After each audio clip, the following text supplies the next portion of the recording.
think we're just about set. Just grab a seat anywhere.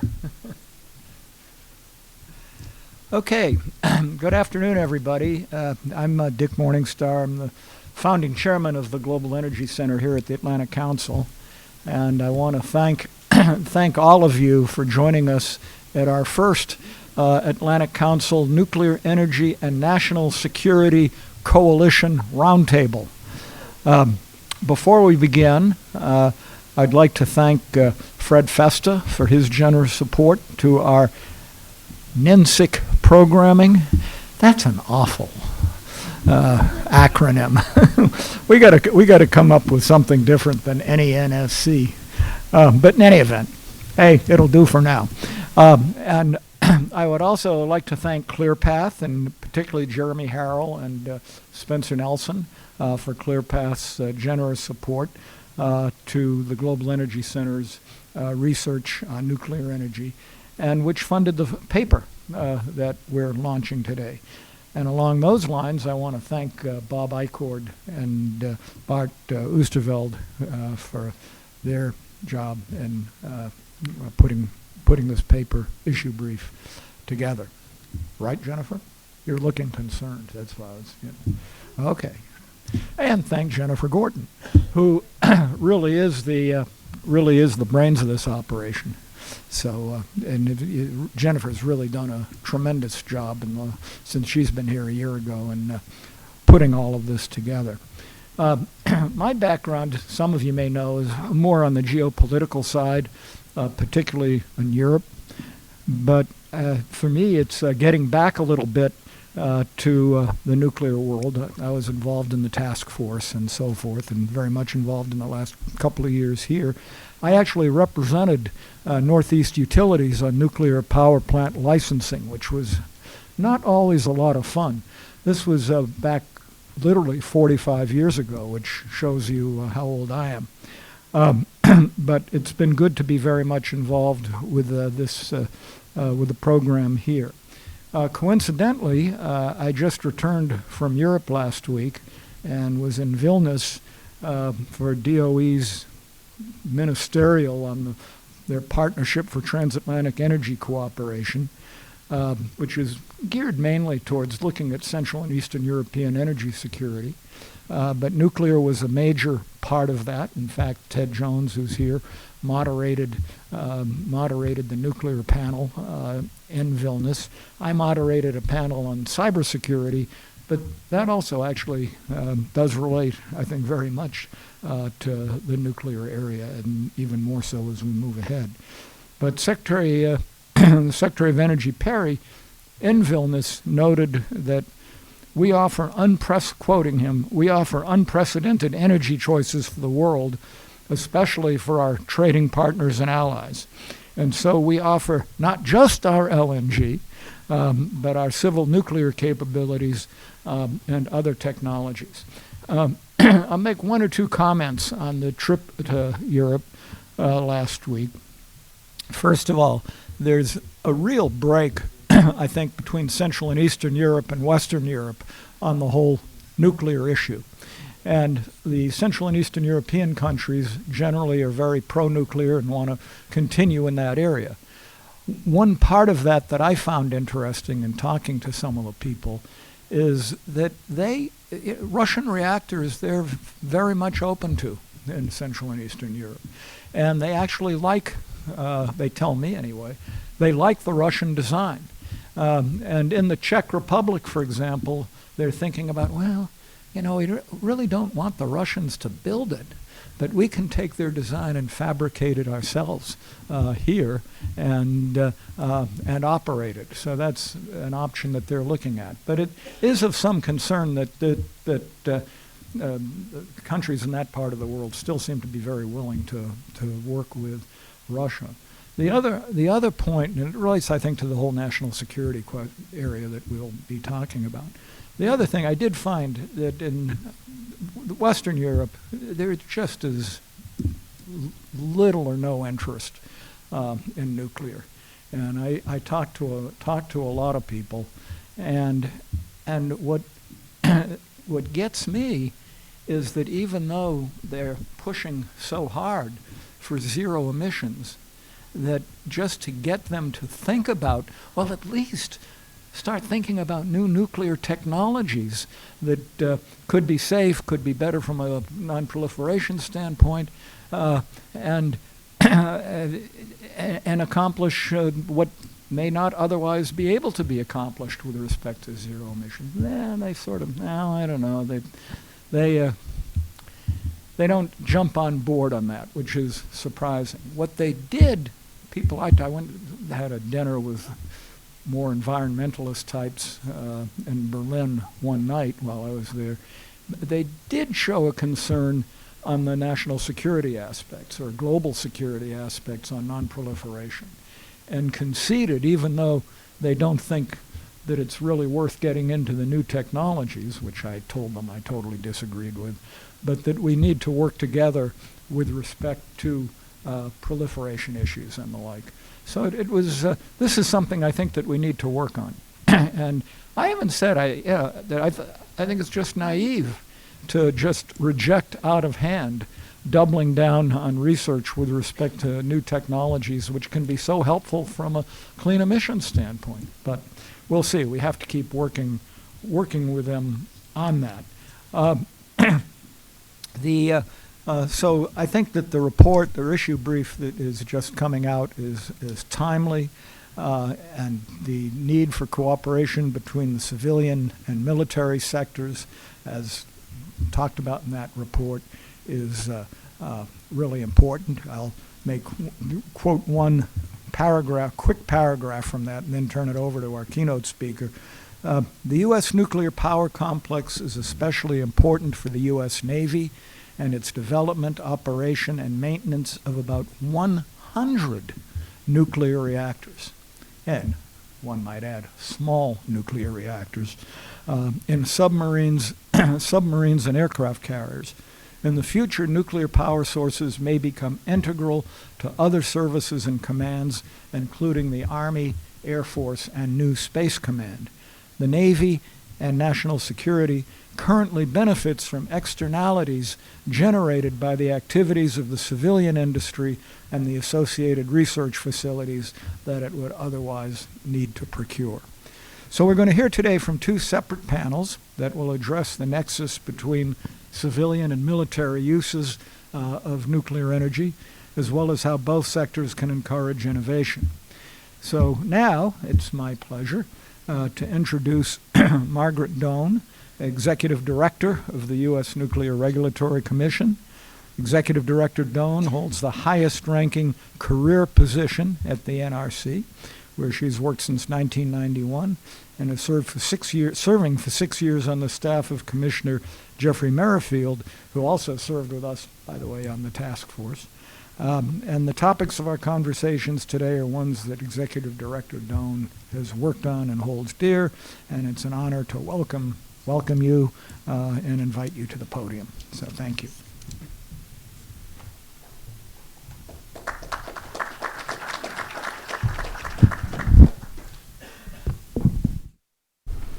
So I know I'll probably have to push it down as it is. That's not too bad. How's that, okay? Well, good afternoon. Thank you for this opportunity. Let me see if I can pull it just a little bit. Is that better? Well, all right. We'll have to make it okay. All right, so it's a pleasure to be here with so many distinguished guests. This is not working.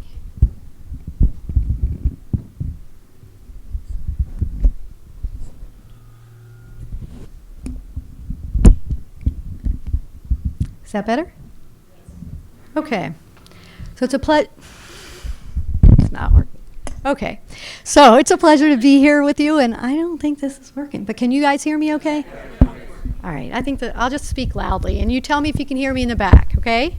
All right. So it's a pleasure to be here with all of you. There's many distinguished guests, so this is a great opportunity for me to be able to talk to you about some of the things that are going on at the U.S. Nuclear Regulatory Commission to transform and innovate our agency, and there's been a lot going on. So what we're telling our staff, and I know that you in this room know this as well as anybody. I think it's okay now. That we're living in a dynamic environment. And the way that we have measured that dynamic environment at the NRC is that we could see many changes coming in. We've received bipartisan legislation, which is pretty significant for anything happening in DC. That something would be bipartisan is pretty unique and should get everybody's attention. And so I've been using this to really put a fine point on this for the NRC staff. The legislation was mostly focused on, it's been mostly focused on new reactors and making sure that we're ready for new reactors, that we have a regulatory infrastructure that's in place that's not really based on how we looked at 20th century technology, but more the way we would look at modern technology. And what I mean by that is it's not just going to be light water, things that we're reviewing, not just light water, of course. I know many of you in this room have been working on innovative technology, so you know this better than I do. But it won't be necessarily light water. It's using different fuels, different materials, all kinds of different things. So these are the challenges that we're getting ready for. So let me talk to you about one of the first initiatives that we did. So when I first came in, got the job as the executive director for operations, many of you know that before that I was general counsel at the agency, so kind of sequestered in my office, and not much of my work went outside, and you know, working very closely with the commission, but on very different issues. So this was a complete switch to come over to the operations side and be out there. And one of the first things I had to do was sort of introduce myself to the staff in a different way, and so we initiated all kinds of different ways of communication with the staff. We did podcasts and videos and all kinds of different things. I've left messages on their phone. People have come up to me saying, I got your message, your voice message. So all kinds of different ways of communicating just to show them that this is a different time. What I received back from the staff was that they needed to really understand, why are we going to change? Because we had been bringing the agency down, and the message that had been delivered to the staff was that plants were going to close in the United States, so the NRC was going to bring its agency down. Work would be going away, so we would be bringing the size of the agency down, and we did quite significantly. We came down about 17%, which was enormous. We did this all through attrition, but it took a lot of something that we call rebaselining, but really moving our work around so that we could get down to that level and carry out our important mission of safety, security, safeguards, and protecting the environment. So it really took an effort to turn the staff's mind around to looking at new reactors. Even though we had the legislation, this doesn't resonate with much of the staff. So what we did is a futures assessment. We did this in January. It's available. It's a public document if you want to see it, the dynamic futures of the NRC. And I welcome you all to look at it. And what it is, it's scenario-based planning, looking at what would be the interest in nuclear and what would be the innovation. Those are the axes that are used, and we have 4 quadrants that we had these scenarios developed in. And they're kind of fanciful, and they were meant to be so that we could stretch our thinking from nuclear takes off with a solution to waste, new reactors, old reactors staying open, and the like, you can imagine. All the way down to there are no new reactors, there's no innovation in nuclear, and nuclear goes away, to nuclear doesn't take off here, but it takes off overseas, or it's just about what we have here. So those were the 4 scenarios that we developed. We turned the staff's attention to that, and we put in place a number of different initiatives. From there, we realized that, okay, now we've set this future in place, but the staff still needed to think about these issues more broadly. So we did something called a Futures Jam. I don't know if any of you have ever been involved in this. IBM was the first to initiate it, but NATO has used it. The European Commission has used jams. And so we used Yammer, which is off-the-shelf technology. We put together a platform. We were told by everyone, all of the companies that we were consulting with, that we would be lucky if we got about 30% of people to participate. We got 70%. 70% of our staff came online. They used the tool that we had, Yammer. We had over 4,000 tweets. We tweeted about what would we need to do today to be successful in any one of those quadrants. What should we do today? We thought of it as kind of an inoculation, so we put this in place. It was fantastic. So for 3 days, everybody was online talking to each other. Everybody had a voice. It was a level playing field. Didn't matter what job you had, you could speak up, and they did. They came out in droves, and we had a great conversation. So we, from that, we've identified 7 initiatives. And let me back up a second. So our vision for transformation, and this was developed a couple years ago, is to become a modern risk-informed regulator. So now we're just trying to put the meat on the bones of what this will mean for our staff. So we've developed so we did the futures assessment, now we've done the JAM, we've put all that data together, we've identified 7 initiatives. They're accepting risk and decision making, the agency's desired culture, career enhancement, innovation, process simplification, that like any large organization, but especially government organizations can use this. Something we call signposts and markers, which I'll touch on because I think it's fairly interesting and not typical for a government organization. And then technology services. And when I talk about technology services, I'm talking about everything from giving the agency laptops, which we didn't have, putting Wi-Fi in the agency, which we don't have. So this isn't anything, doesn't sound modern, right? But when you don't have it, it feels pretty good. So anything from there to artificial intelligence that we're looking at, and we're looking at all kinds of data compilation. And in fact, we kind of flexed those muscles during the JAM. We had real-time data coming in about which offices were where we were getting a lot of hits and where we weren't, so that we could call those office directors and say, hey, we need to hear more from you guys. And we got all kinds of data, and now we have a board that we use to try to understand what the data means when we're trying to really put in place and how these initiatives will be carried out. So we have those initiatives. We talk about signposts and markers a little bit. What we realized after the Renaissance didn't happen in the United States is that we built up the agency and had to take it down. It was very painful, and we don't want to ever have to do that again. So one of the things that we did is when we put together the futures assessment, is to identify what things in the marketplace would cause the scenario change, the scenario picture to change. And we came up with about 140 markers, signposts and markers, things that you wouldn't think of, or maybe you would because of your background, but like electric cars. If the demand for electric cars suddenly shot up for some reason, maybe there's a tax break or something, and shot up, that would be a marker for us that there could be a demand for electricity, and then that could put a push on nuclear. So these are the kind of things that we wanted to pay attention to so that we would turn more quickly. Because after the Renaissance, we didn't turn quickly enough. We had an extra building. We had a whole office. You can't imagine how we built up and how we had to take that back down. So we want to be able to turn more quickly. So right now we're putting those signposts and markers in place, and we hope to use data analytics so that it kind of builds on itself. Like ideally, I would like to see, when you go onto Bloomberg and you can see the market for a particular stock or different things going on. That's what we hope we'll get eventually with the signposts and markers. So that's a little bit different. I don't know if that was clear enough. The other thing is we know that our most important commodity, I don't want to call it commodity, I should say, what's most important to the agency is our people.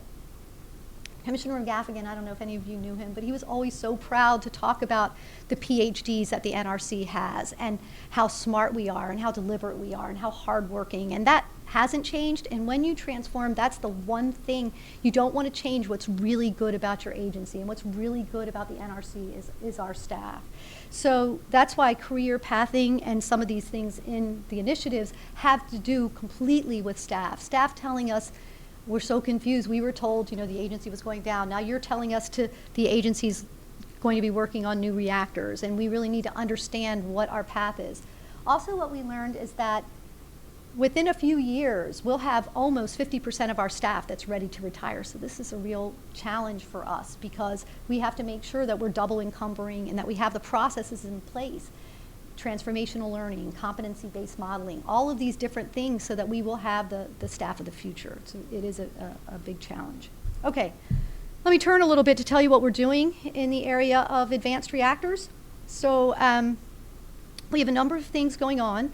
And I already mentioned legislation. So consistent with Section 103 of the Nuclear Innovation and Modernization Act that was signed out January 14, 2019, we have plans to we are mandated to come up with a rule, and this rulemaking will establish a technology-inclusive regulatory framework. I've been asked, does technology-inclusive mean it's just going to be one thing? No, we meant inclusive, like inclusive of everything, so in case anybody gets confused about that.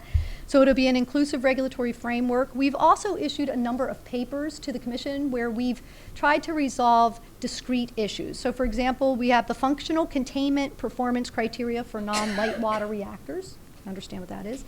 options and recommendations for physical security for advanced reactors, and a proposed rule for emergency preparedness for small modular reactors and other new technology.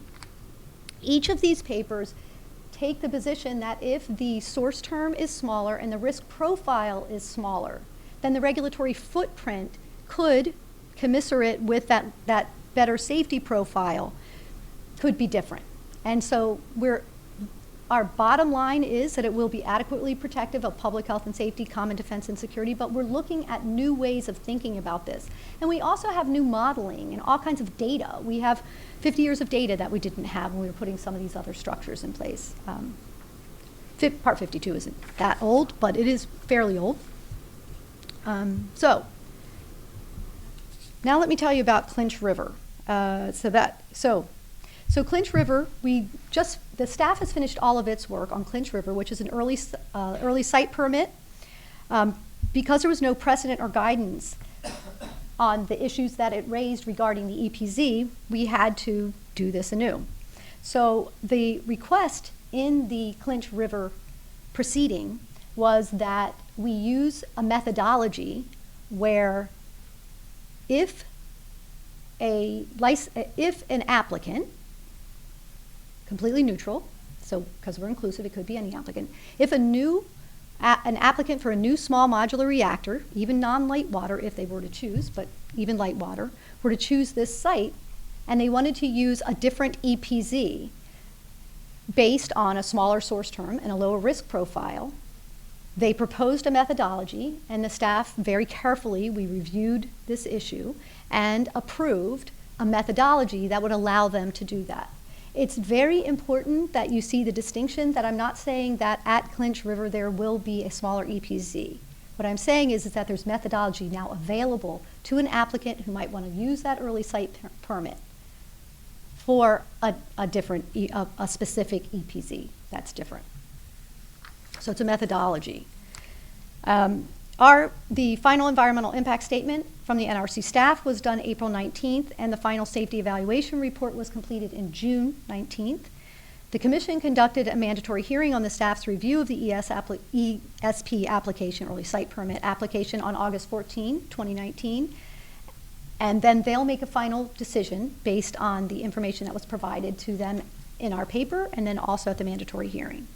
If it is approved, it'll be valid for a 20-year period, and even though the requested exemptions don't establish an EPZ size for the site, the approval of the methodology could result in a combined operating license or construction permit featuring a specific SMR design, applying the approved methodology and requesting review of the smaller EPZ size, which is what I was saying. The SMR design that is unique in presenting new licensing challenges to the NRC staff, another one, is NuScale. The staff continues to make significant progress in its review. The NRC had identified 29 different unique issues that were associated with the NuScale design, and to date we've resolved 16 of these, and 13 remain, and our review is on schedule. Another topic that's before the agency that is new is the Centrist Proposal. So in May 2019, DOE and the American Centrifuge Operating LLC, a subsidiary of Centrist Energy Corp., signed a 3-year contract to restart uranium enrichment operations for the demonstration and production of high-assay, low-enriched uranium. And so we're engaged with them on preparations to conduct our safety, safeguards, security, and environmental licensing reviews and inspection activities for the restart of the enrichment operations at Centrist Enrichment Corporation's Piketon, Ohio facility. And in this regard, we are looking at fuels for existing reactors. We're also looking at advanced fuels. And so we have an office that's put together a plan where we are carrying this out for many years, but we're addressing the fuel issues very systematically and making sure, like I said, we have to ensure that we have the skills for the future, but we also have to make sure that we're looking at the skill gaps of today, because these new technologies are things that we hadn't seen before. Now let me turn to international cooperation and assistance. So I said I was the general counsel. Well, before that, I was the head of international programs for 9 years. So that was where I wasn't a lawyer, so that was my other time when I wasn't a lawyer at the agency, and probably was probably one of the most fascinating opportunities that I've ever had. So let me talk a little bit about our the activities at the NRC. So we have, I'm not going to go through all of this because I have a feeling where's Jennifer? Jennifer, how are we doing for time? We're good? Okay, so we have bilateral technical exchanges. We have, you might not know this, but we have, in addition to Euratom and Taipei Economic and Cultural Representatives Office, we have 48 countries. We have bilateral technical exchange cooperation agreements with 48 countries. And these, we also have a Memorandum of Cooperation with Canada, which I'll tell you a little bit about. But the benefit of having these cooperation arrangements with these countries is it allows us to, well, obviously exchange information more readily, of course, but it also allows us to work better with those countries in when we're overseas at international organizations. It also allows us to pair with each other to address topics that might come up that stem from maybe our commitments on the Convention for Nuclear Safety. We were just at a regulatory conference on security. We partner on safeguards issues. So these memoranda of cooperation are used all the time at the NRC and to achieve all kinds of different achievements from my perspective. And they're not with just mature regulatory countries, they're with countries with research programs, they're with countries with sources.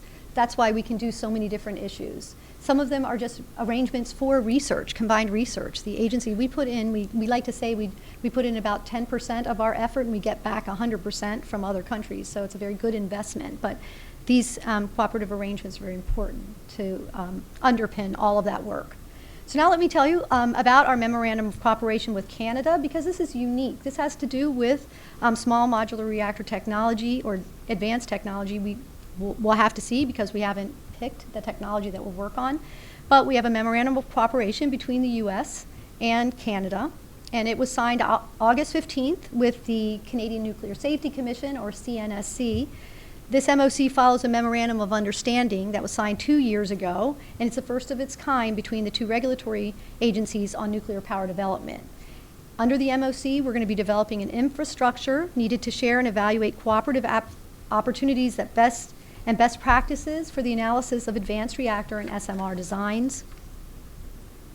I talked a little bit about international assistance that we can do once we have the arrangements in place, but even if we don't, we have several activities going on. We have the Radiation Source Regulatory Partnership, or RSRP, which is the largest of our assistance programs. It was started after the fall of the Soviet Union. We started with the former Soviet Union countries working on safety and security of radioactive sources, but also on infrastructure for, I think somebody mentioned, yes, you mentioned Jack Ramsey. So of course he was really pivotal in a lot of this work early on. But anyway, so we had the Radiation Sources Regulatory Partnership, and we have the International Regulatory Development Partnership, which is, we started that after the Renaissance. And the funny thing is, it stopped in the United States, but it hasn't stopped overseas, so we have plenty of work. And we aren't we're technology neutral there as well. If you're building a regulatory infrastructure for new reactors, we see that as an important, global issue, and so we work very closely with countries that aren't building U.S. technology, but it's important for us to be involved. And this is important for a number of different reasons so that we can keep our influence in international organizations that are standard setting for reactors, like the IAEA. And we participate in multilateral cooperation. I'm sure this is familiar to most of you here. And I've already mentioned the IAEA and the NEA. And another thing that we're doing now, I guess I will talk about this because it's new, and so maybe you don't know about it, but the IAEA has a number of leadership courses that it's teaching all over the world, and I think we're going to be involved in 7 or 8 this year. So this is very important for regulatory agencies, because with a leadership program such as this, when you're working at all levels of the organization, you have more of a chance of these programs being sustainable.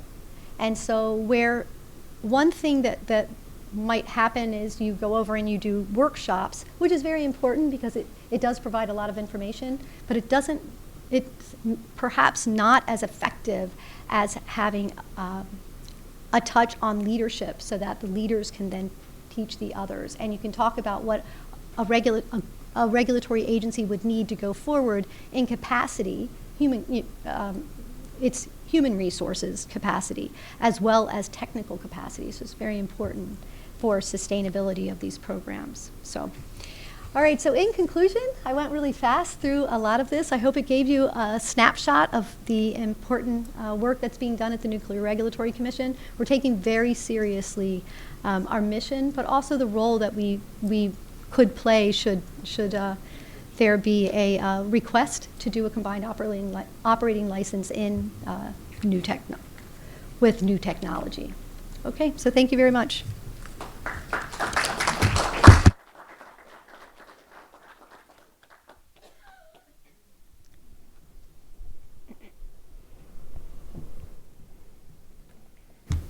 Good afternoon. I'm Jennifer Gordon, Deputy Director of the Atlantic Council Global Energy Center.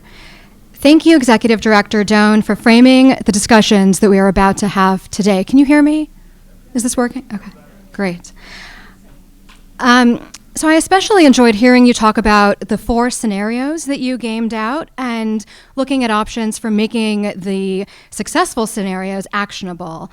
And I also enjoyed hearing you discuss the different initiatives at the NRC, like the MOU with Canada and your work with the IAEA to really spur innovation. But something that you mentioned that I want to pick up on because I think it will follow us through the rest of today's conversation is how you really addressed the challenges faced by the staff of the NRC in light of the expected but unrealized nuclear renaissance over the last decade or so. And something that I really want us to keep in mind today as we move through today is the importance of human capital, the people who underpin nuclear energy, whether on the civilian side or the military side. And I just think that that's integral to the work that we're all doing. I'm sorry to announce that Admiral Richard Meese is unable to join us today due to family responsibilities, but I do want to thank him for his leadership as co-chairman of the Nuclear Energy and National Security Coalition. I would like to introduce Ambassador Thomas Graham, Jr., who, in addition to his other many, many accomplishments, is also a co-chairman of the Nuclear Energy and National Security Coalition. Ambassador Graham was involved in the negotiation of every major arms control and non-proliferation agreement from 1970 to 1997, and he has participated in nuclear talks with more than 100 countries. He has advised 5 U.S. presidents on issues related to nuclear non-proliferation, and as President Bill Clinton's Special Representative for Arms Control, Non-Proliferation, and Disarmament, Ambassador Graham headed the U.S. delegation that successfully led efforts to permanently extend the Non-Proliferation Treaty. Ambassador Graham, I'm delighted to invite you to the podium to say a few words about our first panel, the Civilian-Military Nexus for Nuclear Energy.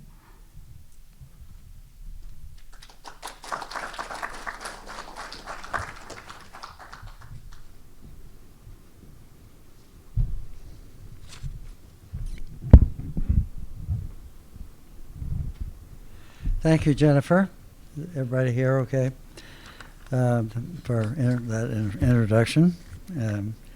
And I'm very happy to be here and introducing what actually will be was Admiral Meese's panel, but I'll try to substitute for him, and the innovation panel later. Thank you, Executive Director Doan, for a really comprehensive view of what the IRC is doing. It's very, very interesting. And there's much that the Nuclear Regulatory Commission can do to forward the cause and the contribution of nuclear power, and actually does most of that. But we greatly appreciate everything that you and your staff do. I will introduce our first panel, the Civilian-Military Nexus for Nuclear Energy, by saying a few words about the value of nuclear energy. The paper that the Atlantic Council is launching today evaluates the dollar value of the civilian nuclear energy sector to the U.S. national security apparatus, finding that the value in question comes to about $42.4 billion. The analysis took three major factors into account. First, the value of the civil nuclear sector to the military's human capital. Its value to baseload and supply chain. And third, the value of avoided emissions to the environment. The speakers on our first panel will address issues of human capital, baseload power, and the nuclear supply chain. So I'd like to take a moment to emphasize the importance of nuclear energy to the environment. To quote from the report, quote, "Environmental and climate change threats have, for some time, been recognized by the DoD as of growing relevance to national security.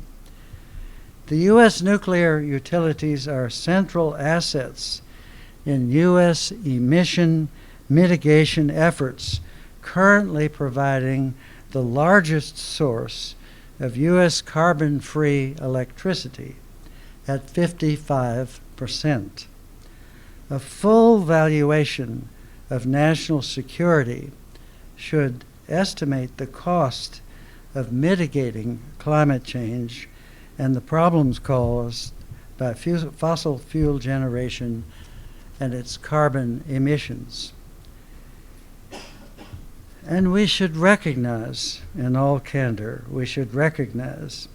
as reported by the New York Times on Sunday, on the climate crisis and the devastation it causes is already upon us, and will keep getting worse every year until it becomes reversible, unless we can stop it. Nuclear power will be absolutely essential to defeating climate change. Things like wildfires in California, 500-year storms in Houston, seawater in Miami Beach on a sunny day, and many other things like that are just a taste of what's to come if we don't do something about it. One writer I read said that the heat wave in 2003 in Russia and Europe that killed 35,000 people will seem like a normal summer day, not too far off, unless we do something about it. The U.S. military, with over 550,000 facilities from outposts in Syria to islands in the Pacific to coastal bases on the eastern seaboard, is under threat from rising sea levels and a warming planet. As California Representative John Garamendi told Defense One in an interview earlier this year, California wildfires led to the evacuation of family housing at Camp Pendleton, Naval Air Station, Point Mugu, and the Marine Corps Mountain Warfare Training Center. In addition, our coastal installations and their surrounding communities are already experiencing significant flooding due to sea level rise. The Army's Ronald Reagan ballistic missile test site in the South Pacific is threatened by sea level rise and may not last 20 years. The Navy's principal Atlantic base, Norfolk Hampton Roads, and the Naval Academy are already experiencing flooding. Air Force bases Tyndall and Offutt also faced massive flooding this year, with damages costing $1.2 billion. Some scientists believe that Florida up to Orlando will be underwater in 10 to 20 years. Nuclear energy, in my opinion, is the only energy source that can provide clean baseload energy in the United States and globally. And there's going to be a great increase in demand. Demand's not going to go down, it's going to go up, because increasingly states are going to require that all vehicles on their roads be electric. And where's that energy coming from? So this is a threat that faces all of humanity, and particularly the United States and its national security sector, and we must recognize it for the threat that it is. Nuclear energy must be the cornerstone of our strategy to mitigate the effects of climate change. The civilian nuclear power sector and the U.S. military have the opportunity to cooperate and innovate together. And working together and with our foreign partners, they can do the job. It is not too late to prevent the crisis from becoming unmanageable, and in the end,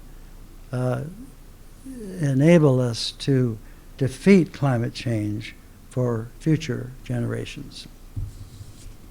I will now call upon Jennifer Gordon, who will be the moderator of the coming panel, and she will introduce the members.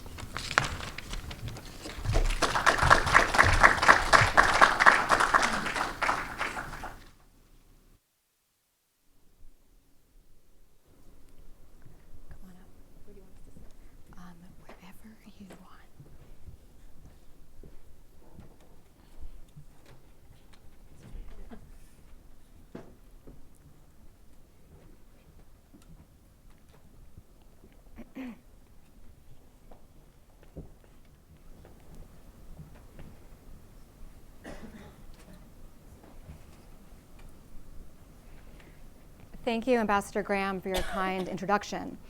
Here to discuss the civilian-military nexus for nuclear energy are the Honorable Joyce Connery, a board member of the Defense Nuclear Facilities Safety Board, the Honorable Sherry Goodman, executive board member of the Atlantic Council and the former Deputy Undersecretary of Defense for Environmental Security at the Department of Defense, Bart Oosterveld, the director of the Global Business and Economics Program at the Atlantic Council, and the Honorable William C. Ostendorf, former commissioner of the U.S. Nuclear Regulatory Commission, former principal deputy administrator of the National Nuclear Security Administration, and a retired captain of the U.S. Navy.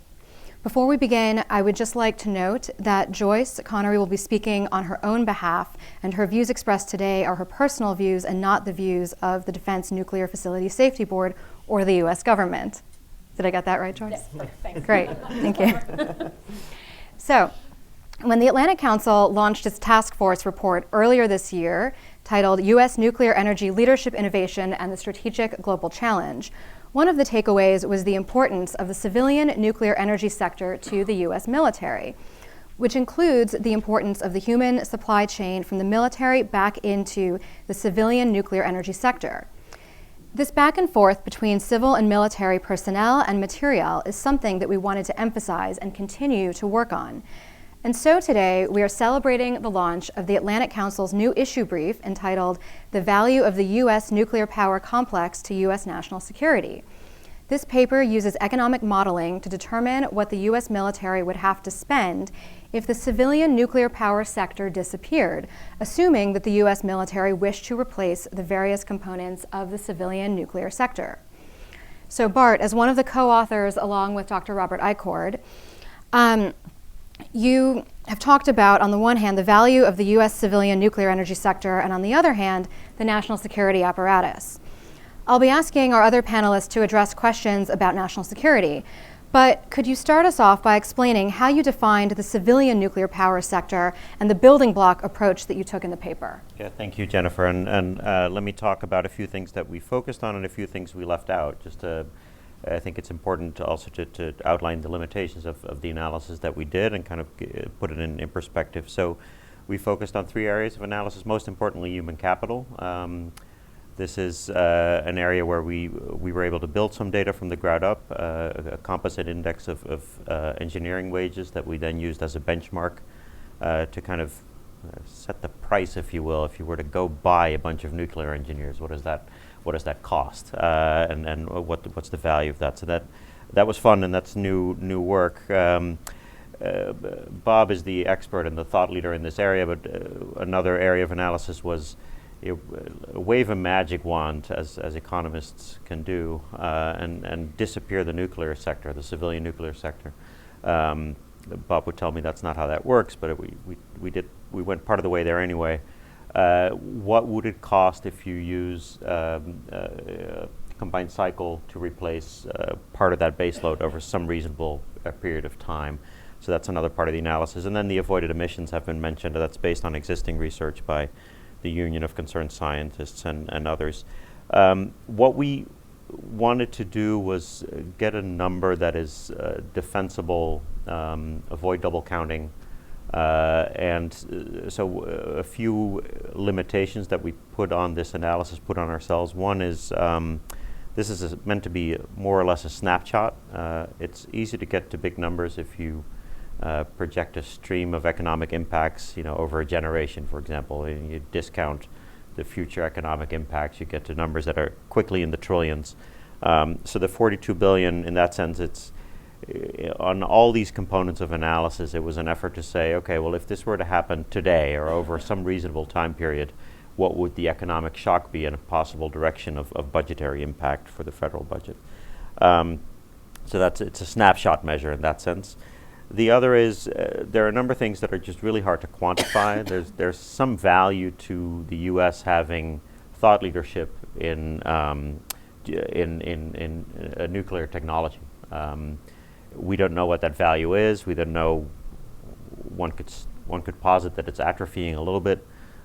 You also don't want to find out how far you should let it atrophy before you reach a tipping point. But all those things are hard to quantify, and you quickly make assumptions that are so kind of pie in the sky that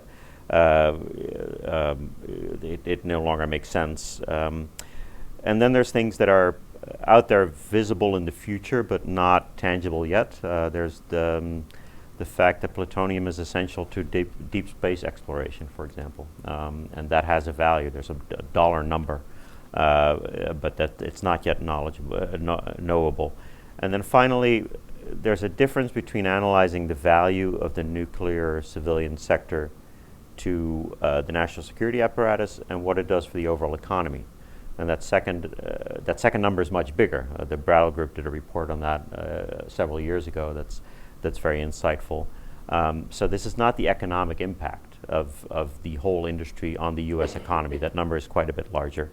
And so there's other things that we didn't count, like the value of the exports of nuclear technology, of fuel, et cetera. So let me stop there, and then perhaps we can pick up some of the details on the wage stuff later. Sure. Thank you. Joyce.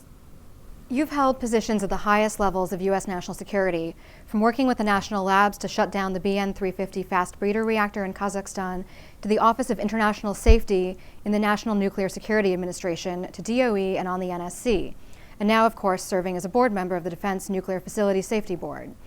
So there are all these different ways that we can see, just from your career, of how the nuclear energy touches on different aspects of national security.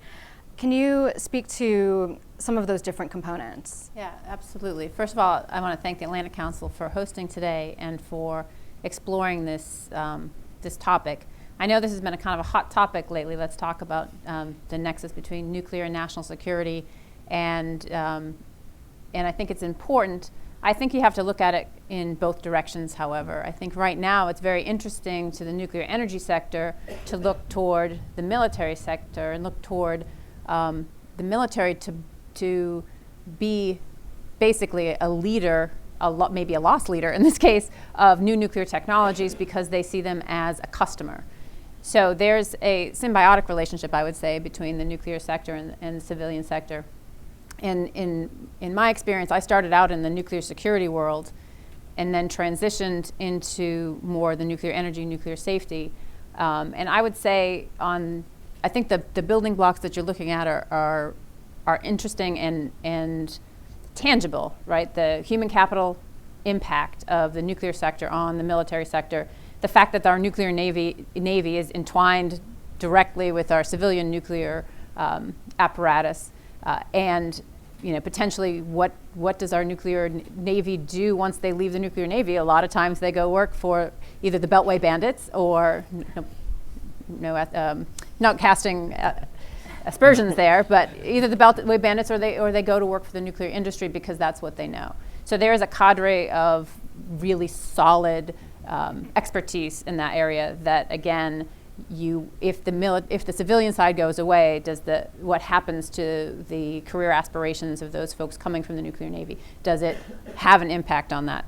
I would also say, I looked at some of the data with regards to the folks who are studying nuclear engineering, and I thought it was interesting that you focused on nuclear engineering.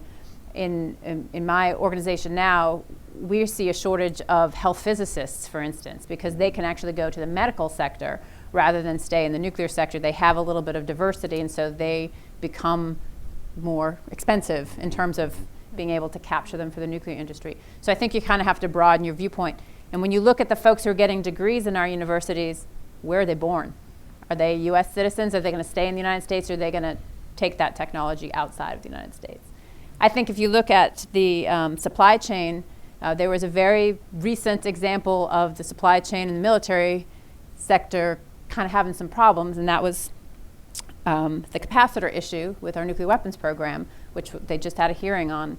Again, this was an off-the-shelf $5 component that didn't meet standards, and it's going to potentially cost about $850 million and about 18 months in terms of what we're doing with our nuclear weapons program. So there is clearly a supply chain link there as well. And as the supply chain in the United States atrophies and you have to go to foreign governments, foreign countries, foreign industry to get your supplies for your nuclear civilian side of the house, how are you making sure that those supplies have the quality assurance that you need to make sure that it's up to the standards, so that when you're going to the NRC for the licensing, you're ensured that your components are secure.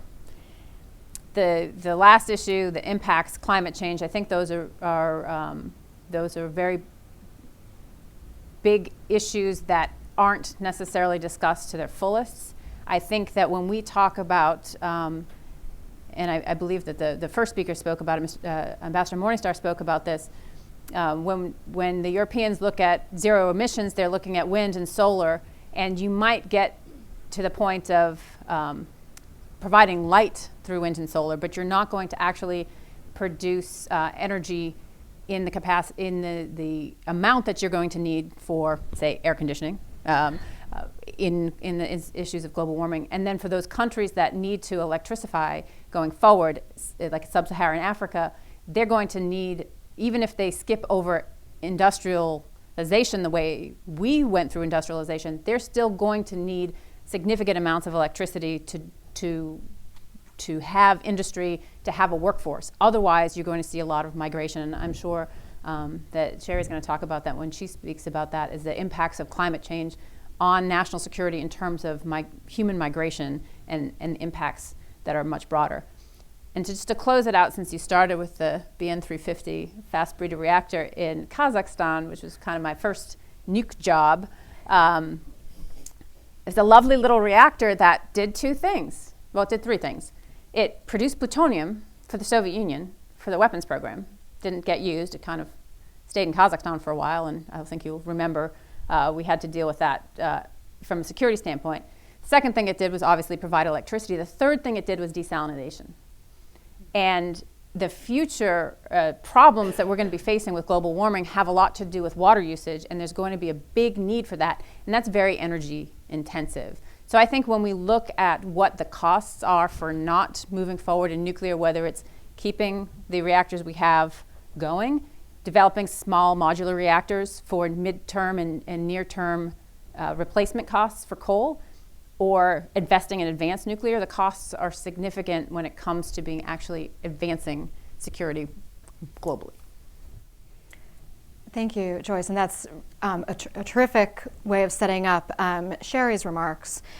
Sherry, you're known for your work on emphasizing the relationship between climate change and national security, and if I remember correctly, you were either one of the first people or even the first person to use the term climate security and to get that into the national discourse.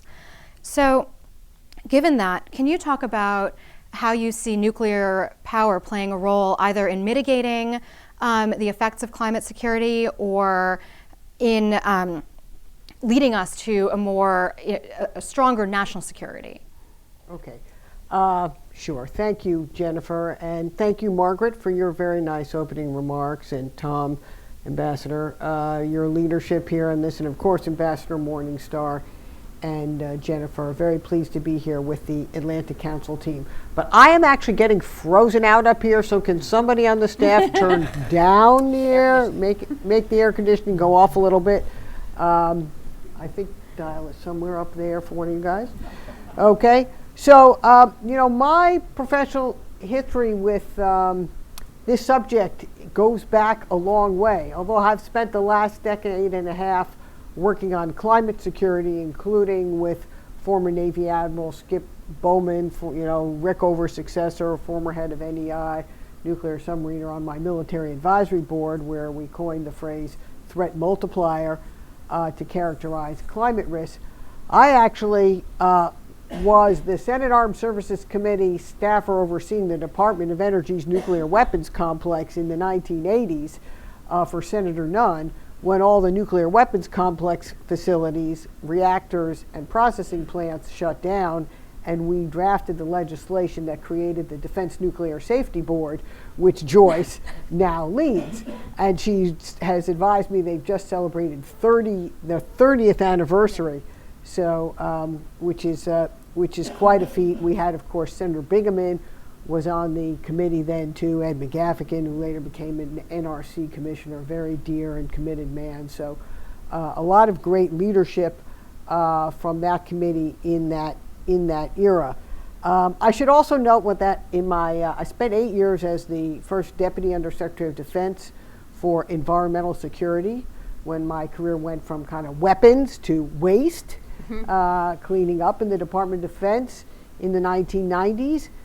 But my very first day on the job at DOD in 1993, I spent, thanks to Admiral DeBars, on a nuclear submarine.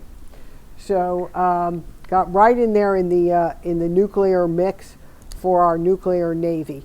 And I had the privilege here a couple of years ago of introducing Senator Whitehouse and Senator Inhofe when they introduced the Nuclear Innovation and Modernization Act. And, they're an interesting duo because while they do very much agree on nuclear innovation and modernization, they are miles apart on climate change, right? So one believing it's a hoax and the other believing it is the greatest crisis and challenge we face today, which is, I think, where most Americans and where most of us are in the world today. So that's why, over a dozen years ago now, with a group of military leaders, we, including Admiral Bowman and many other retired 3 and 4 stars, we began to look at the national security implications of climate change. And, the risks are widespread and global. Ambassador Graham detailed a number of them, from extreme heat that we now face. The heat waves is just one example. Increased sea level rise, increased flooding risk, ocean acidification, changing ocean patterns, the melting of the Arctic, a whole new ocean that's opened really in our lifetime, creating geopolitical competition with Russia and China in ways that we would not have imagined a decade and a half ago, when many of us in the nuclear community were actually helping Russia build down and dismantle its nuclear weapons. and now we see it deploying rapidly a fleet of nuclear-powered icebreakers. More on that in just a moment. Clearly, nuclear power, civilian nuclear power, needs to be part of a low-carbon energy future. We can't get there. We can't get to meeting the requirements of the IPCC without using nuclear power. We need all the renewables. We need really all of the above, but we need nuclear power to be an essential component of it. And that's why I think, and this effort is important, and I've joined onto it. I think we need to advance nuclear, civilian nuclear power capacity in the United States, take advantage of new technologies. We also need to look at specifically climate impacts on our national security, both how nuclear can reduce those risks, but we also have to be very clear-eyed about what the totality of the risks are in both ways. So when we talk about water, I mean, aggravated by climate change, but also because of water mismanagement, increased population growth, changing demographics, much of the world now is facing very real water stress to water scarcity. Now, smart nuclear power deployment can help alleviate some of that, and that's some of the promise. But we also know that increased drought, and rising temperatures has made it more difficult for current nuclear power plants to operate under certain conditions. So we have to be, and that's occurred over the last decade at a number of plants in the US. It's reduced their efficiency. So we need to be mindful of the water requirements for energy across the board, and that includes nuclear. That's why I think some of the new advanced technologies that are more water efficient are going to be very important, because we have to, whole energy sector has to become more water efficient. And obviously that's one of the promises of renewables.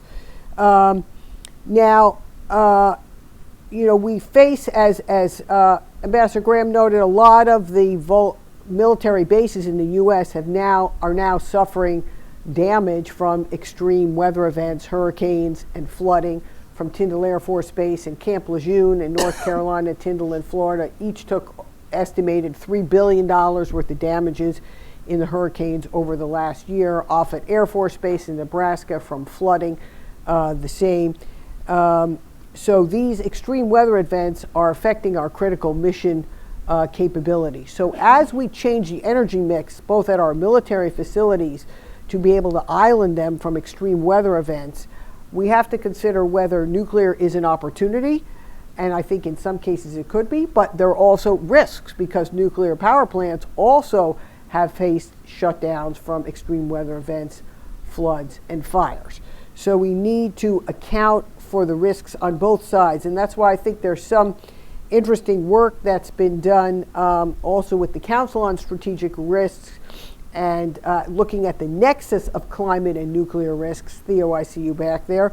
So thank you for that, helping that work to understand the risks on both sides of that dimension.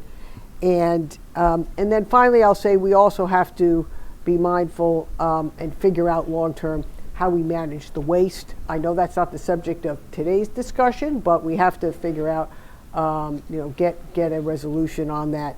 While it's not technical so much as just figuring out who's going to manage the liabilities on that, that has to be addressed. Finally, I'm just going to talk about two things that keep me up at night. Sometimes people say, okay, what keeps you up at night on the climate crisis? And oriented towards this discussion today on nuclear, I will say that I think that U.S. leadership on nuclear power is important, because as nuclear technologies proliferate around the world, what keeps me up at night is it being deployed by Russia and China and others into countries that don't have the same level of safety and security that the U.S. and other industrialized nations do. I know, Bart, you can Commissioner can talk more about that, but that does worry me. And then finally, when we talk about the Arctic and the opening of the Arctic and the fact that in our lifetimes we will see much more significant traffic and transit along Russia's northern sea route. They're trying to convert that to a toll road for shipping. They've got nuclear powered. They've got 40, icebreakers, many of them nuclear powered, ice hardened vessels that they will use for escort, bringing in Chinese investment, into Yamal and to exploit the energy resources there. What keeps me up at night and what we did as a scenario demonstration at an Arctic Futures 2050 conference at the National Academy of Sciences last month was to look at a scenario of a Russian nuclear-powered icebreaker in 2050 colliding with the Chinese LNG vessel it's escorting in the Bering Strait, which its narrowest port is only 30 miles between the U.S. and Russia. So with Russia's nuclear safety record not being, let's say generously, not being the same as the United States, need I say more, it does concern me that we will have, in our lifetimes another accident. So we want to ensure that we can minimize those risks as we look towards advanced nuclear technologies and innovation. Thank you. Thank you, Sherry, and especially thank you for talking about the Arctic. That was going to be my second question for you. So, but I didn't want to, be unfair to our other panelists and ask you too. But I appreciate it. It was really fascinating. Bill, you've also held numerous civilian positions at the highest levels of national security, from the NRC to NNSA. However, you began your career as an officer in Admiral Rickover's nuclear navy, where you served on 6 submarines and commanded a nuclear attack submarine and a nuclear attack submarine squadron. So, as we're talking today about increasing the level of conversation between the military and the civilian nuclear energy sectors, what would you want the American public to know about nuclear energy, coming at this, both from the civilian side, but also from having worked on a nuclear submarine, served on a nuclear submarine? Thanks, Jennifer. And let me add my caveat that Joyce has. I'm here as an individual. I teach at the Naval Academy, work for the Department of the Navy. I'm here on my own today, not representing the Navy Department. Ambassador Graham, I teach over there right next to Spa Creek, and I was just 2 days ago, I was in downtown Annapolis, and there was about 6 inches of water right across from City Dock by the Annapolis Sailboat Show. Half the time I go to my parking spot by Nimitz Library to my office in Nimitz, I walk around water, so I appreciate the example you provided. Even on a sunny day. Exactly. And I've got to say hello to Margie. Margie, in my 6 years at the NRC, for 4 of those years, Margie was general counsel, and we sat next to each other every week at commission meetings for 4 years, and so I'm very pleased to see Margie in her current leadership position. And I am going to turn to your question here, but I have to acknowledge the presence in this audience of 2 close friends and former submarine officers. My classmate, retired Rear Admiral Fred Bias, submarine officer. Fred, raise your hand. And then my also dear friend, Professor Mark Harper, Professor of Mechanical Engineering, retired submarine officer from the Navy. So my comments on the Navy are not my own comments. They'll have their own views to provide perhaps offline, and they'll keep me honest here. So I really like the fact that you're teeing up the idea of human capital, because that's such an important aspect of the nuclear enterprise, which is our commercial nuclear program, a naval reactors program, and I appreciate Joyce mentioning our weapons program. Most of the time, people don't think about the weapons program when they think about the human capital. But it's very real, and it's important. And certainly from the safety board perspective that Joyce is currently involved in my former life at NNSA, learning about the talented individuals that do critical work for us, they can't be left off the table. So these 3 legs of the enterprise share a highly trained, committed, dedicated workforce. And that commitment cuts across all 3, and it forms a culture that permeates in a very positive way all 3. What I think it's important to note is that, in response to your question, Jennifer, there are people that go work in one part of the enterprise and they go work in another. between my XO and CO tours in the submarine program, I worked for Skip Bowman, 1990 and 1992 at Bureau of Naval Personnel. My job was to bring in new enlisted recruits to go through the Navy's nuclear enlisted propulsion training program. And I guarantee you, and I don't have any facts to show this, but having done this for 2 years, the people who were coming into that program in the Navy oftentimes were thinking about the possibility of working in the commercial nuclear power sector after their 6 years or 20 years in the Navy. And I don't think it's just anecdotal. I think we saw this across the board. At the NRC, I went to over 60 of our sites, representing about 85 commercial reactors during my 6 years and 3 months in the commission. I did not have a single visit to a plant where I didn't run into at least one former Navy nuke in that nuclear power plant's control room. Oftentimes I ran into former shipmates, the 6 submarines I served on. So that human capital piece is very much there, Navy to civilian nuclear power. And I think that probably some of these folks may have made a different decision about whether to go into the Navy or not based on the absence of a commercial nuclear power career that might await them in the future. Let's bring in the lab piece just for a minute. When I was principal deputy at NSA, I was a central technical authority.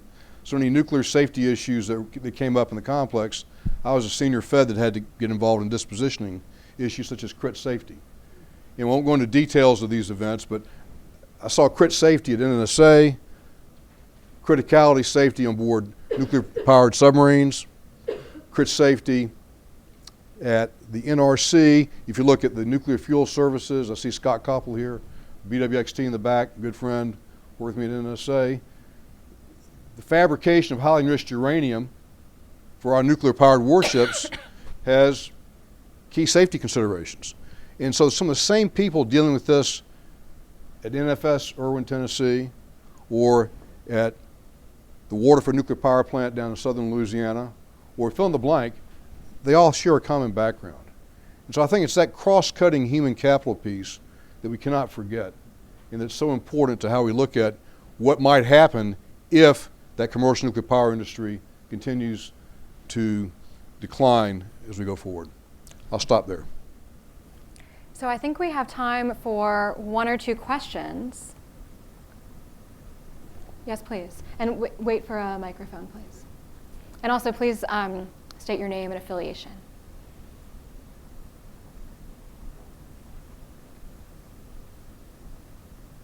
So while I was waiting for my company, jump in. Sure, yeah, please. Jump in.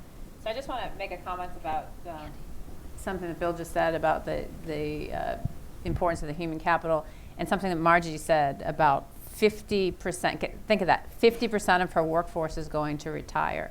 And even if there is a one-for-one replacement, you can't replace the years of experience.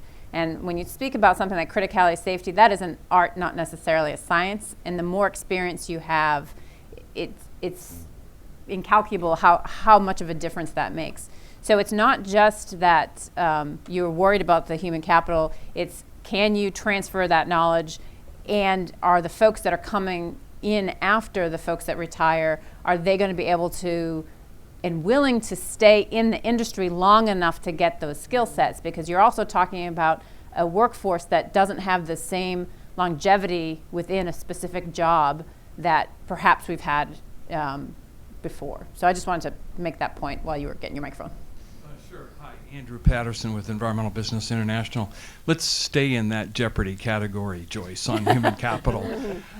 5,000, Alex. Yeah, you rightly brought up the challenge that we have in keeping them once they graduate. So we raised this issue with DOE about stapling a visa to a nuclear engineering degree or an H-1B or an E-1, and they said, well, that's a Department of Homeland Security issue. Okay, let's solve it. So what can we do to keep these foreign graduates here, since they're taking advantage of our educational resources, and it looks like we're going to need 50% of our master's and PhD students from overseas? How do we keep them?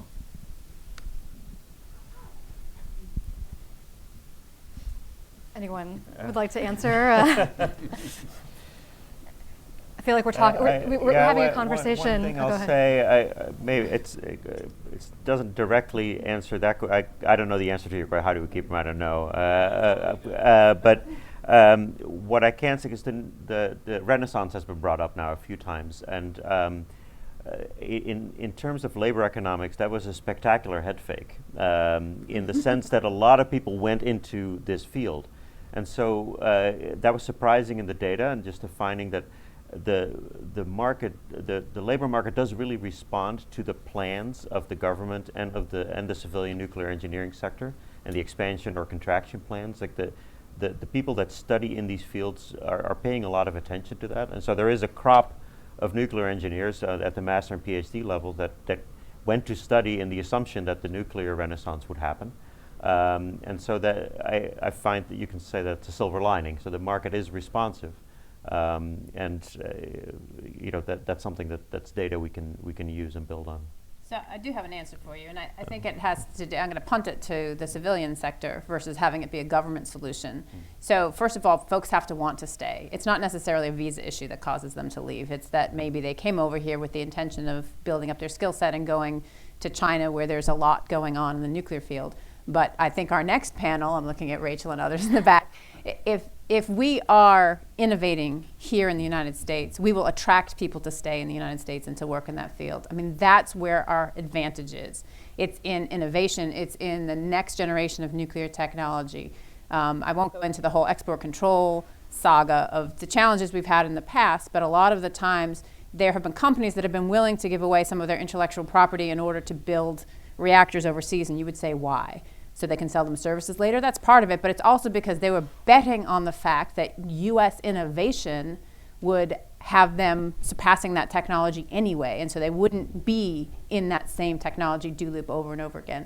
So we have to make it attractive for them. We have to be able to be nimble about it, which the industry hasn't been up until now. And I think we also have to think about the fact that we need to be looking more than the next shareholder call ahead. We need to be looking farther into the future when we invest in technologies. And right now we're not kind of set up that way. We're set up to figure out how we can make our shareholders happy in the near term. And I say we in terms of the industry versus we as the government, because we don't obviously have shareholders, but we do have stakeholders. Before we leave that point, Ambassador Laura Holgate, would you like to?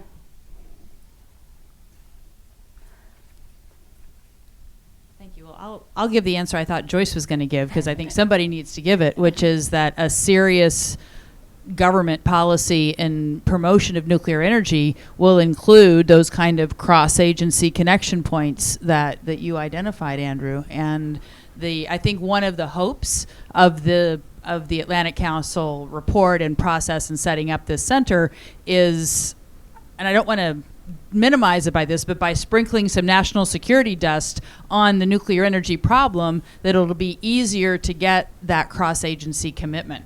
I think that's an open question. I think it's a perfectly legitimate thing, and I do it myself, so I'm not suggesting it's inappropriate. But I do think that part of this connection that, as Joyce pointed out, a lot of organizations are paying attention to now comes from an effort to get the kind of cross-agency connection points that we are willing to do for national security and apply those in the context of nuclear energy, both the national security contributions of it and the broader economic innovation, climate benefits that come from that. We tried, Laura, we tried. One last question. Thanks very much.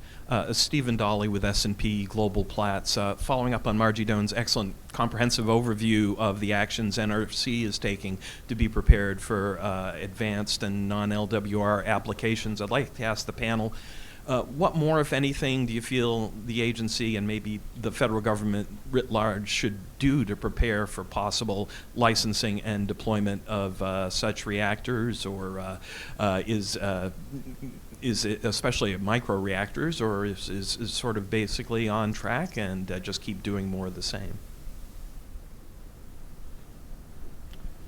I'll take a stab at it. Others will probably chime in. I've given several speeches in the last couple of years where I personally believe it's in because of the national security and the industry reasons and all the things that y'all have in your report, Bob and Bart and others. I think a vibrant commercial nuclear energy program in the United States is important for us, for our security. if it's important for national security, the federal government ought to be willing to invest in that. And I could imagine the federal government placing orders for 10 advanced reactors, agnostic as to what vendor might be selling those. But if we don't somehow incentivize this commercial nuclear industry community through some purchase that will bring down the risk of the nth unit to a reasonable, manageable level, I think we may not see the fruition that we want to see. And I think that investment is important. Well, thank you all, and thank you especially to our panelists and to you all for the conversation. I'd like to invite everyone to join us for a brief networking break outside and for coffee. But please, we will reconvene, so please join us again promptly at 3:45, and we will be here. Thank you. Sure, thank you very much.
I'd like to welcome everyone back and to please take your seats.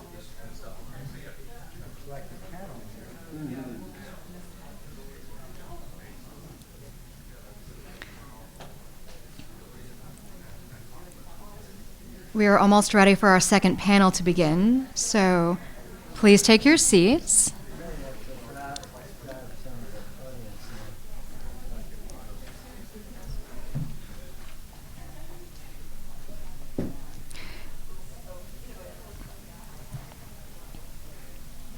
All right, well, thank you all for returning for our second panel. It's an honor to welcome Ambassador Graham back to the podium to introduce the next panel.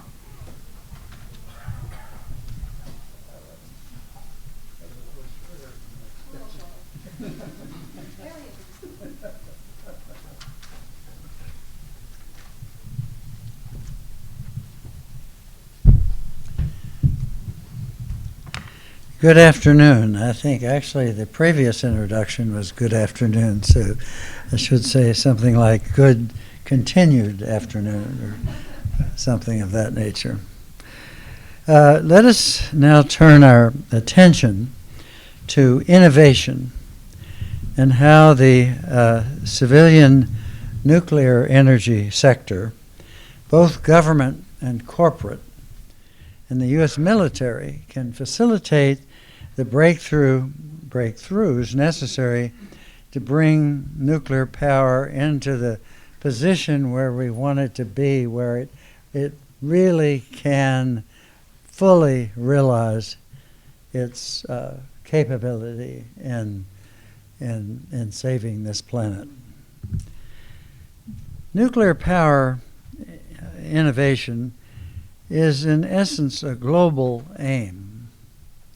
Here in the U.S., many often pose the fossil fuels of the past against the clean energy, which is often never really defined, but by a little nudging that doesn't include nuclear in some quarters.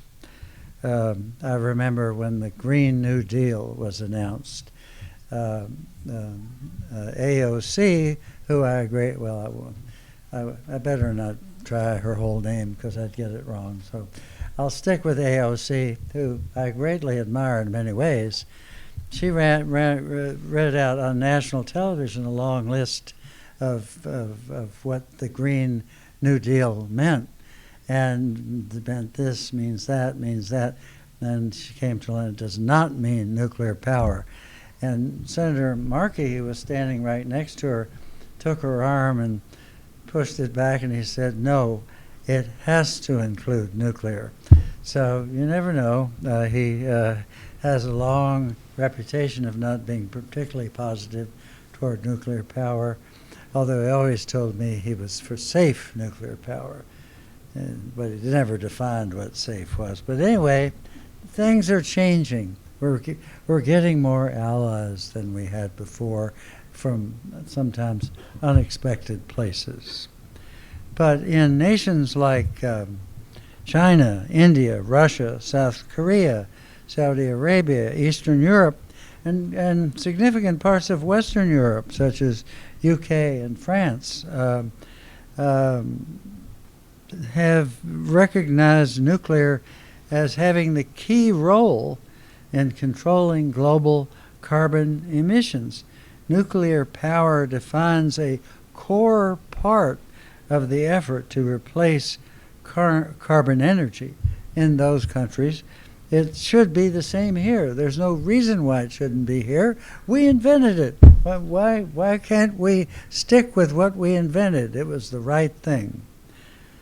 If nuclear energy is to play an increasingly important role on the world stage, with perhaps even 1,000 reactors or more, personally I think it's going to be more, globally in coming decades.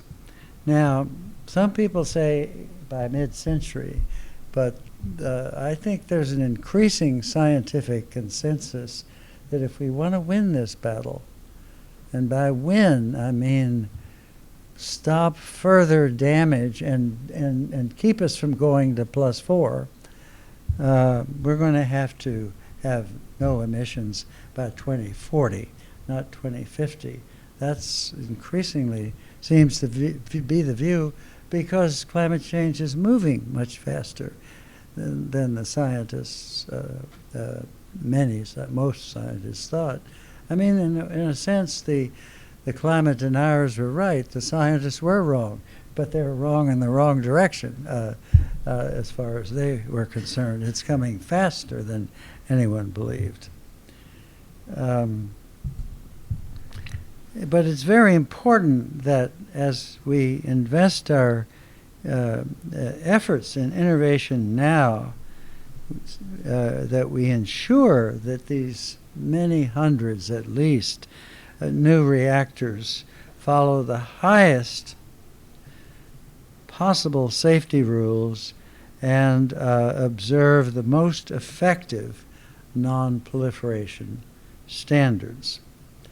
I have some first-hand knowledge of innovation and safety measures being introduced, having served for 8 years, 2009 to 2017, on the International Advisory Board for the United Arab Emirates nuclear program. We were briefed twice a year in very considerable depth by all the relevant agencies there on all aspects of the program, especially safety. I would say half of any meeting was on safety. And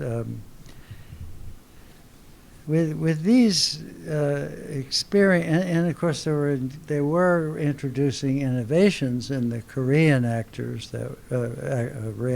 that were being deployed, and we had an opportunity to observe that as well.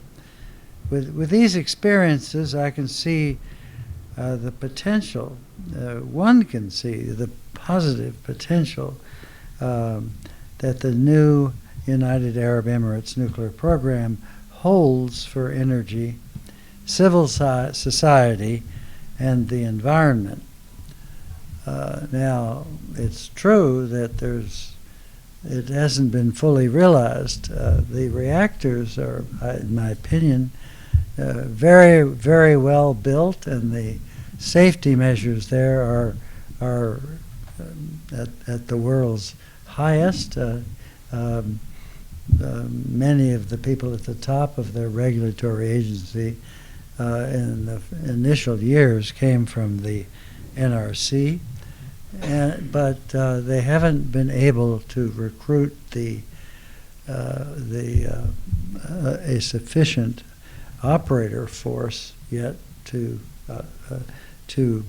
bring the reactors online. I think now there's 3 finished now, right, Seth, with a 4th to be finished next year. So hopefully that will happen, and we'll have a really solid program there with considerable innovation and truly excellent safety standards. Nuclear energy is led in the United States by the Department of Energy, especially by the Advanced Research Projects Agency Energy, ARPA-E, as well as by private sector companies that are developing new methods of producing everything from nuclear reactors to advanced nuclear fuels.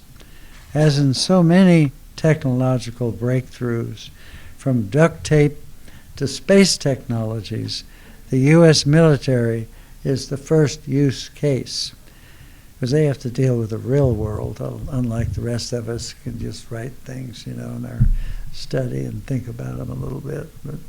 But you guys, you got to deal with the world as it is. And after the military first proves it, the new product is commercialized. Small modular reactors, SMRs, may prove to be similar, possibly, in that the U.S. military could be their first use case. And their commercial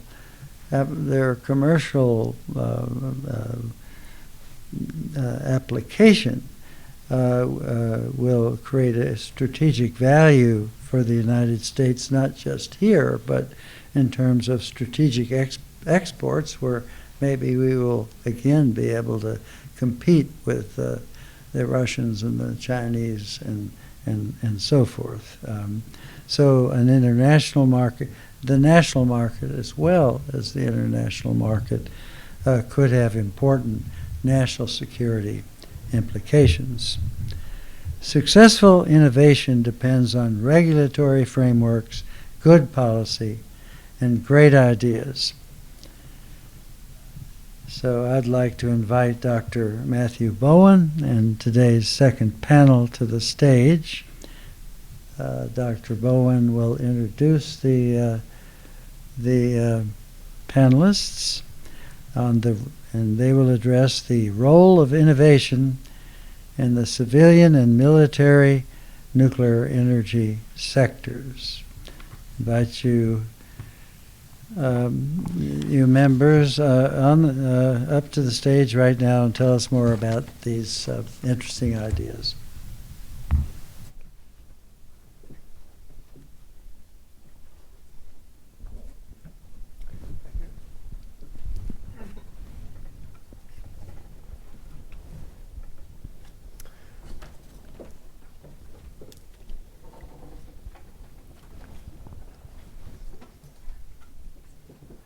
Okay, great. Well, we get to talk about nuclear innovation as part of this panel, a topic near and dear to my heart. I want to mention Alex Gilbert from the Nuclear Innovation Alliance is here. So each of these panelists comes from a great background. We have Rachel Slabaugh from Berkeley and ARPA-E. We have Bob Eichord from the Atlantic Council, Dan Poneman from Centrist, and of course Seth from Lightbridge. I'm going to ask each of the panelists an individual question, maybe a follow-up question, then we'll open it up to audience Q&A. So, Seth, Lightbridge is developing an advanced light water reactor fuel. Can you talk a little bit about how this innovation could make an impact on both domestic and international markets? Can you talk about how the fuel aligns with U.S. strategic interests? Maybe a little bit about how this could be helpful for advanced reactors?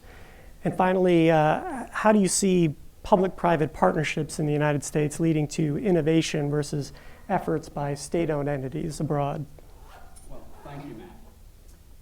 Well, a few months ago, someone asked me when I was coming out of an event, what does your company make that I could throw in the back of my pickup truck?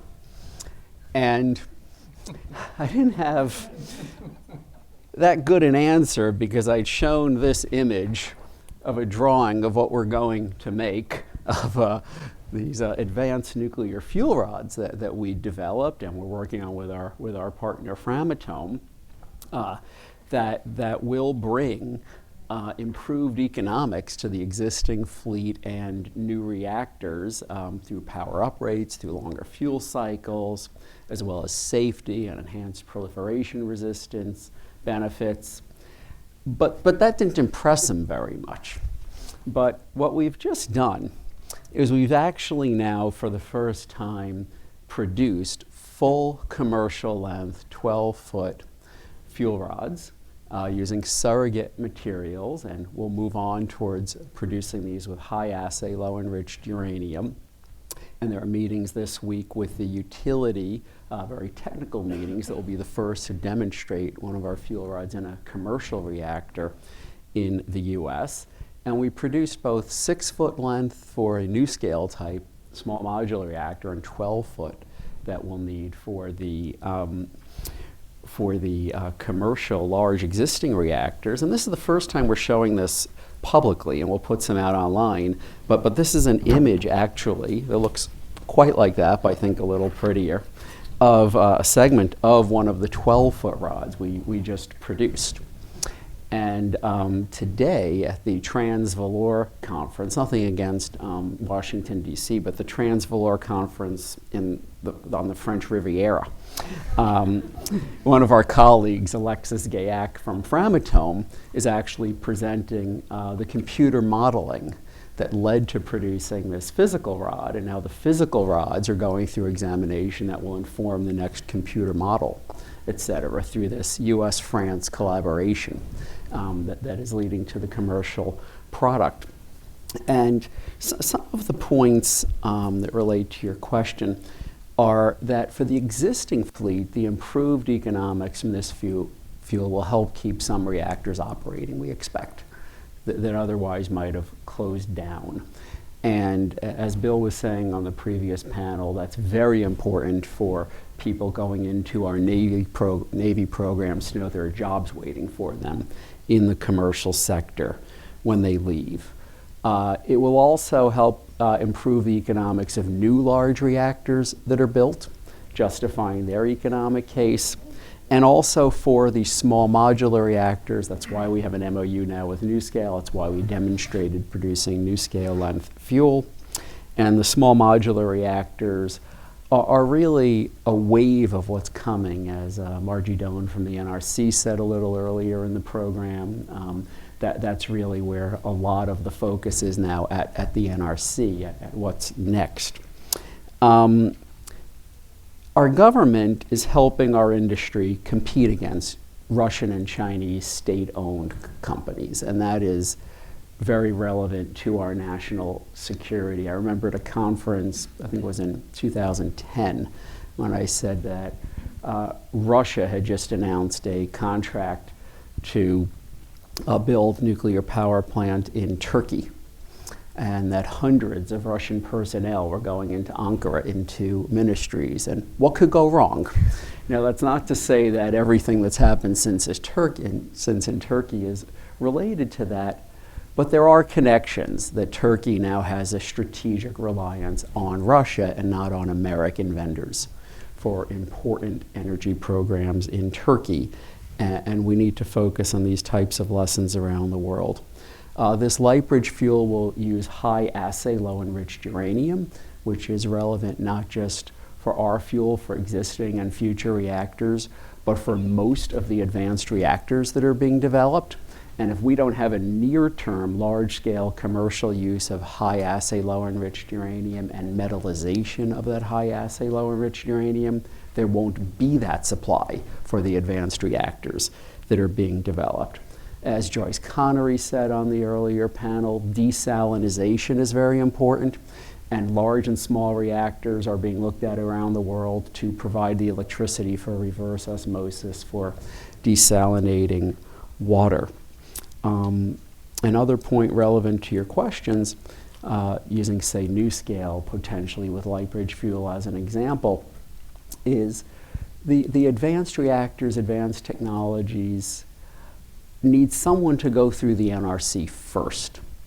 And what we're going to do, and companies like NuScale will do, will be the first to license advanced fuels, high assay, low enriched uranium, shipping casks for them. Licensing having fewer people in the control room, fewer security personnel, an emergency planning zone that only goes to the site boundary. Now each advanced reactor will have different cases, but getting this licensed first at the NRC by somebody very much helps, and Lightbridge is very much a part of that. And the last point I'll say is it's very relevant to compete against China and against Russia from a U.S. national security standpoint. So the Turkey example doesn't keep repeating itself. And the small U.S. companies that are leading in the advanced reactor space can be analogized to SpaceX as a small company that partnered with NASA for launch capability, for Houston for tracking, for using U.S. government facilities, for getting U.S. government grants, for the government creating the first demand. You're seeing that for a NuScale module at Idaho National Laboratory. And I think actually these small American companies and public-private partnerships will be way more innovative and outcompete the multi-billion-dollar Chinese efforts where they're afraid to talk about the NBA. We'll see how creative they can be.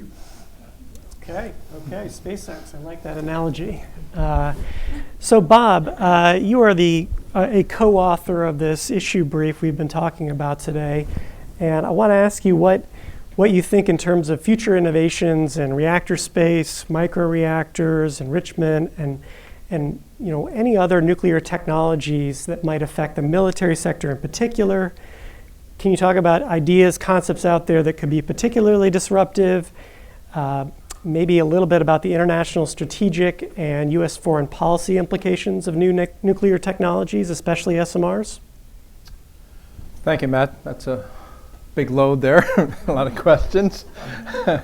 But, and I should start by saying that I'm not a military or weapons expert, but I'm going to sort of talk about some of this, and hopefully I got most of it right.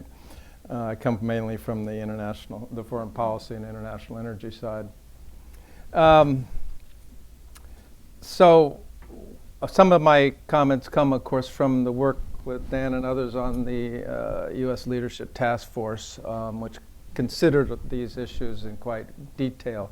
The current issue brief really doesn't deal with try to value innovation, which to me, especially in terms of the human resource base and the technological base in the laboratories and research institutions, private sector and universities, is going to be critical to the future.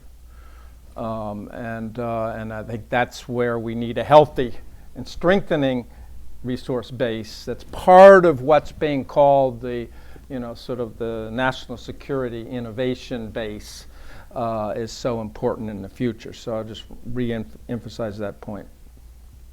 I'll touch on 4 areas that I think are important. One related to the military interconnections, and then a little bit on the civilian side and the international dimensions. The first is, of course, the Navy's expansion of the fleet and the replacement of the carriers and submarines. Second is the micro reactors that you mentioned for the military installations. That's been a growing interest this year. And third is sort of the disruptive area potentially, and the sort of important area, I think, of directed energy and the requirements for bigger and bigger systems to support directed energy and the military's approach to future warfare.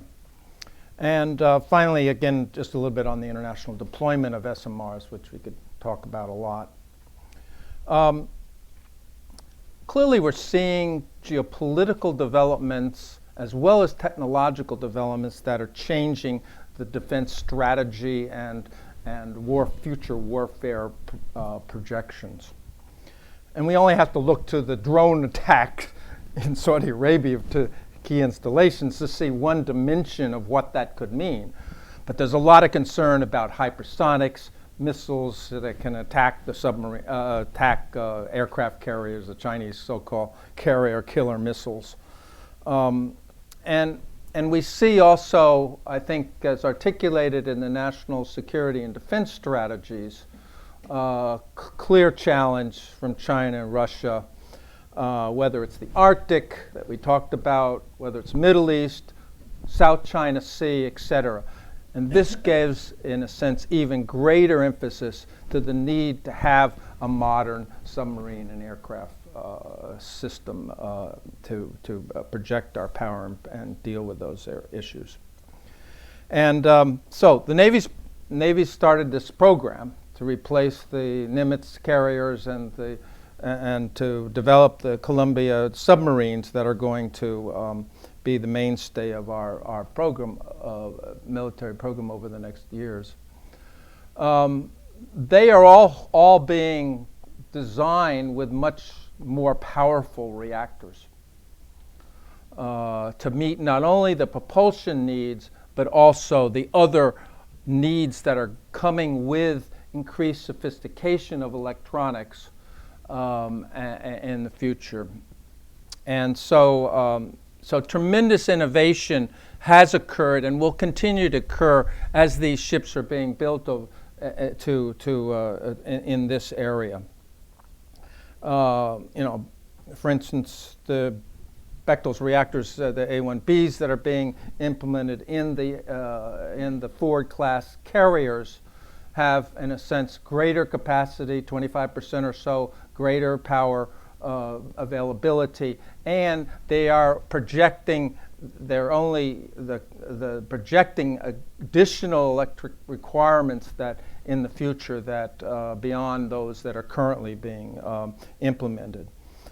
Columbia submarines, major innovation going on with regards to nuclear and the electric drive propulsion systems that are being included in those systems, which is the first.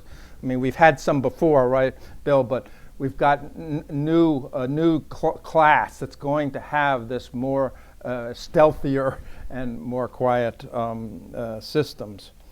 And there's also a lot of, the planning for the Virginia attack submarines. And those, there's a lot of discussion about design of those reactors that will be in the 2030 period, including, Dan, I think the issues of whether you can use HELEU as opposed to the high enriched uranium in today's reactors, and even discussions about whether there should be, as has been previously discussed, molten salt reactors or other kinds of reactors that could power these systems and be more economic and flexible. So lots of issues going on with regards to expansion of the Navy's capacities. Second is, Matt, you mentioned the microreactors for bases, and of course over the last year, I think, including from stimulated by NEI and others, in a sense, getting the military to be much more focused on the question of potential for microreactors on the facilities. And we've heard a little bit from this in the first panel on the issues related to installations. We've got a lot of installations, and most of them depend on the grid.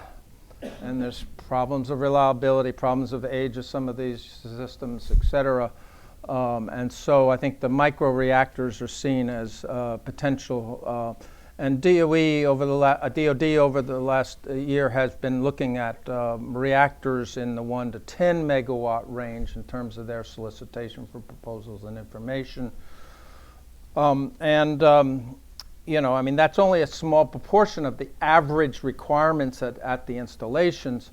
But I think that you have a lot of companies that are developing reactors from anywhere from 200 kilowatts to 13 megawatts in sort of the micro range that could be applicable to these sites, particularly as Sherry and others were talking about the issue of the vulnerability of the bases and what we've seen, like PG&E shutting down a grid for 1 million people because of these wire files in California. So in some cases, clearly microreactors that are reliable and safe and could potentially be help that reliability and resilience situation in the countries. I think the other aspect, of course, is, are they economically competitive? And there's where the issue is. If you've got a sizable enough purchase from DoD for these on-base reactors, that would give increased incentive for companies that are involved in this, like the Westinghouse, Okla, Holosgen, others, to say that yes, we can move ahead with an advanced manufacturing approach that would supply a sufficient number of reactors that make it competitive. Drive down that cost. Just briefly about an area that has caught my attention with regards to the directed energy aspects. Sort of moving from the Star Wars kind of approach to a more near-term scale-up of lasers. And so now we're dealing with lasers in the tens of kilowatt range. But there's a program underway to scale up those laser programs to 300 kilowatts by 2022, and then even larger half a megawatt to a megawatt range reactors, lasers or microwave beam systems in the next decade. And so I think that while there hasn't necessarily been, I think, a lot of public discussion of this issue, clearly if microreactors in that range can be commercially viable, they could be sources of power for these new weapon systems that are going to be really important, as we see. What if you have huge drone attacks, etc.? In a sense, it's hard for sometimes the missiles to be able to deal with that. But if you have these particle and laser beams, you can take them out. And same with some of these advanced missiles. So it's a very interesting aspect. Also, laser issues are really very much related to some extent to space issues, in the sense that particularly the communications issues. So as we move towards space and look at what is critical to our military, it's really the communications and control, command systems that are going to coordinate all these activities.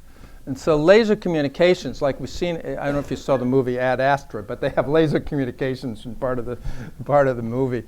And so it's it's less vulnerable than radio frequency kinds of communication systems that could be knocked out. So lots of challenges in integrating these systems in ships so that they are providing both the power control systems and to integrate with the nuclear generation potentials and to ensure that when you have these pulse systems, they're not going to damage the generators. But maybe I'm getting too far afield there.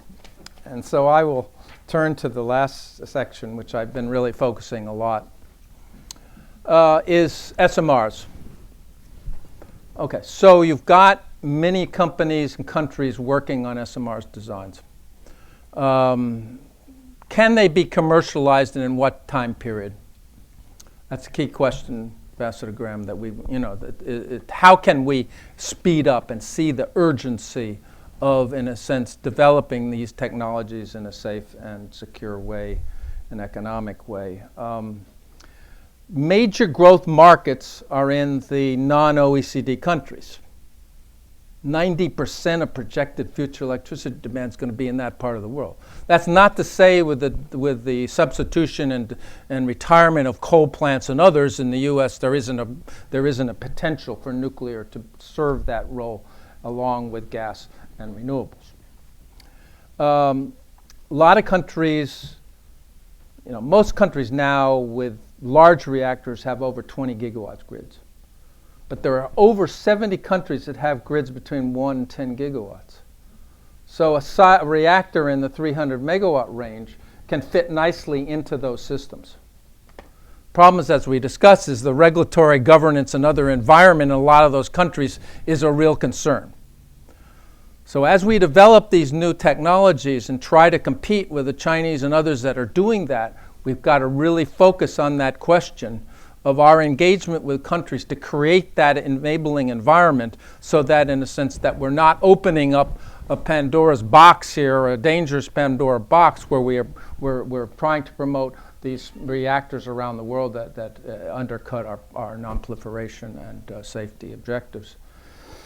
So, but it's critical as a first step, as we've seen in a lot of this legislation, that we demonstrate in the U.S., especially given the recent history, that we can manufacture, construct, and operate safely, efficiently, and economically these reactors as a basis then for exporting to some of these big markets. And that, and that I think, as the Global Nexus Initiative report talked about, the needs for new safeguard efforts to try to look at how do we deal with these fuels and technologies from a broader security and safeguards perspective.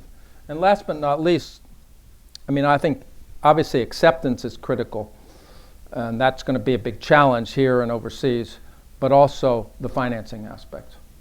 And that's where, in a sense, the issues related to the role of the Export-Import Bank, the New Development Finance Corporation, those are issues that we talked about in the task force report, about how important that will be to compete with the state funding from Russia and China in this evolving competition. Thank you. Okay, Bob, I asked a lot of you and you delivered. Let's turn to Rachel. Now, you've come at this innovation issue from a university perspective and also as a federal employee at RPE. Can you talk a little bit about what stands out the most to you in terms of the innovation taking place in the United States? What are you most excited about, and what type of progress are you trying to stimulate at RPE? Yeah, so I'll do the same thing where these are my views and opinions. I don't represent the federal government right now. It's my own thoughts. So lots of stuff is happening, and it's been really exciting. So I was one of these people who entered nuclear energy because of the renaissance that turned out to not be a thing. So it's been going on for a long time. People still keep entering the field, though, because now climate change.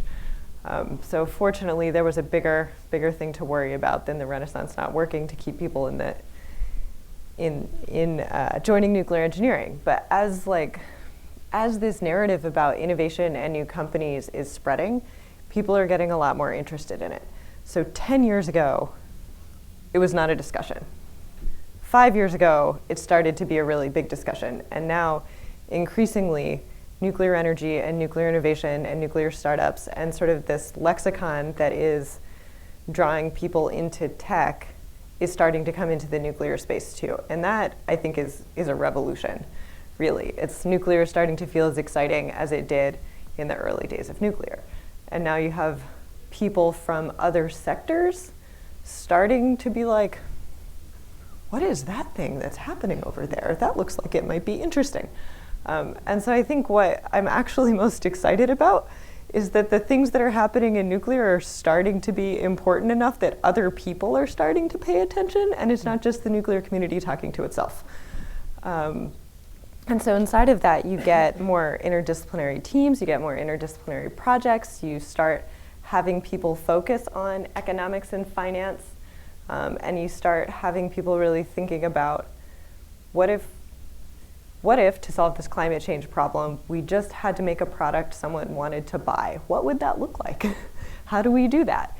And how do we do that again? You know, we have reactors that were a really good choice at one point in time, and things have changed, so how do we change? That's all kind of broad, it's not very specific. So some specific things I'm really excited about are just, there are startup companies, so the job pathways for students are much more diverse than they were before. The innovation coming out of universities, they have spun out startup companies in nuclear, and like the first time I went to an innovation event on campus at Berkeley, and they were like, you do what? Why are you here? And so it's kind of, it's that change has been really exciting. What we're trying to cause at ARPA-E is to really accelerate the tool building to allow people to make economically viable products. How do you make something that is cheap to build, cheap to operate, you can build it quickly and reliably, how do you have the appropriate safety standards, and oh, by the way, make sure you build safeguards and proliferation considerations in from the beginning. And so at ARPA-E, we're trying to get nuclear engineers to look outside of designing the reactor core and at all of the other parts and pieces of the system. And so that's a lot of what we've focused on. And some of that is really cool sounding, and some of it is like we're funding a really expensive pump. But it's what you need. Yeah. Okay, great. So finally, Dan, you've worked at the National Security Council at U.S. Department of Energy. Now you're heading up an enrichment company. Can you talk a little bit with the audience about the enrichment needs for the military and civilian sectors? What type of innovation you're seeing in enrichment space, and how those innovations are going to affect, you think, the industry more broadly and also the military sector? Well, thank you. Thanks, Matt, for sharing this and for your path-breaking work relating the SpaceX example to nuclear. I saw you smiling earlier.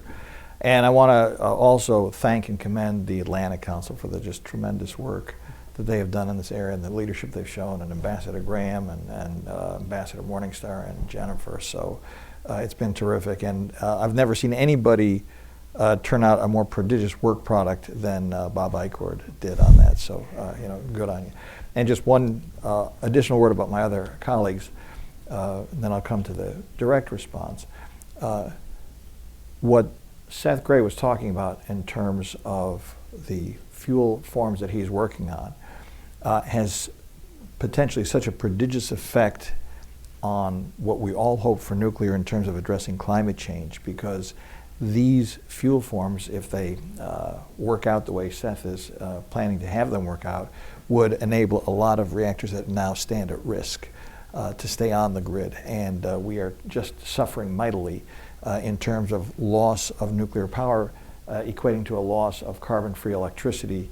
A very recent statistic, for example, is that in California, which has made a major objective of decarbonizing its environment and has been working hard at it for a number of years, in 2011, they already had 53% clean electricity. 53% of their electricity came from clean sources. And after 7 years of working hard at expanding solar, a global and national leader in solar, and expanding wind, the Energy Information Administration came out a few weeks ago, and they said after all that effort, they now stand at 53% clean electricity, because instead of displacing carbon, it's displacing nuclear and hydro. So we got to somehow get around that, and Seth's technology has a way to do that. But the other key factor is going to be what Rachel talked about. We got to drive the cost out, and ARPA-E has been a hero in terms of finding innovative solutions to that. To your question, just to level set in terms of the requirements, and to level set in terms of kind of where America stands in the world. This is a technology that, as the last panel reminded us, the United States invented. We used to be the world's greatest producer of, exporter of enriched uranium. We're now the world's greatest importer of enrichment. We used to be number one in the world.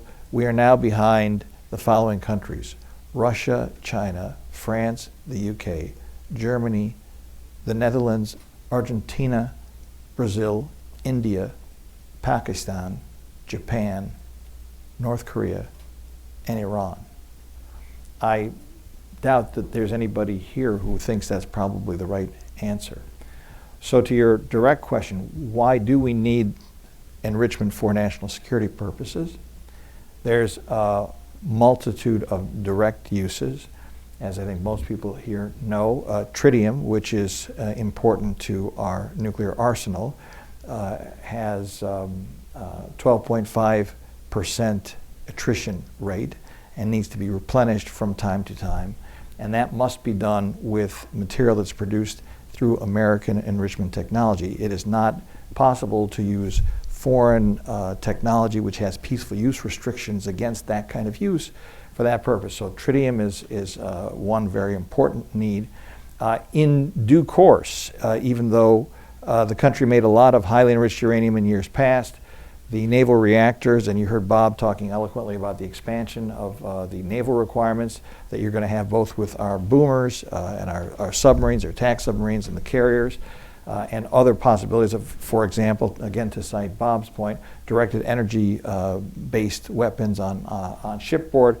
There's a significant naval reactors requirement as well.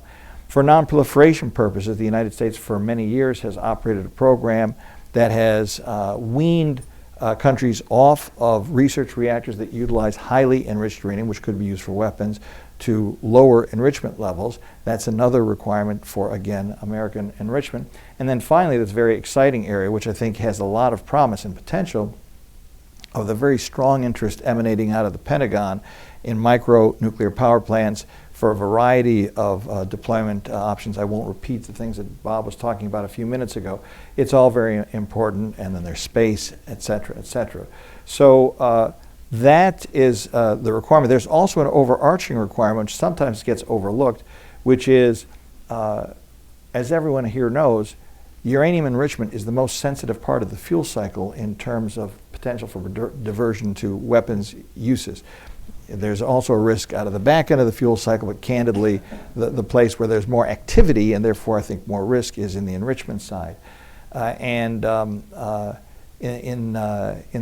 that respect, we have to be, highly cognizant of the need for the United States to maintain a deep technology base in enrichment for us to be showing leadership in international diplomatic negotiations. I mean, after all, our own Secretary of Energy was going toe-to-toe in the negotiations that led up to the Joint Comprehensive Plan of Action against an MIT-trained Iranian nuclear engineer. And so we would not wish our side to have to rely on the Encyclopedia Britannica or in nuclear suppliers group negotiations over enrichment, dual use controls, to not be at the table as a real player. So that's another reason. What's happening that's exciting in that you've already heard a bit about, and I don't want to take too much time here on this panel, but obviously the great innovation that everybody's working on is the high assay low enriched uranium program.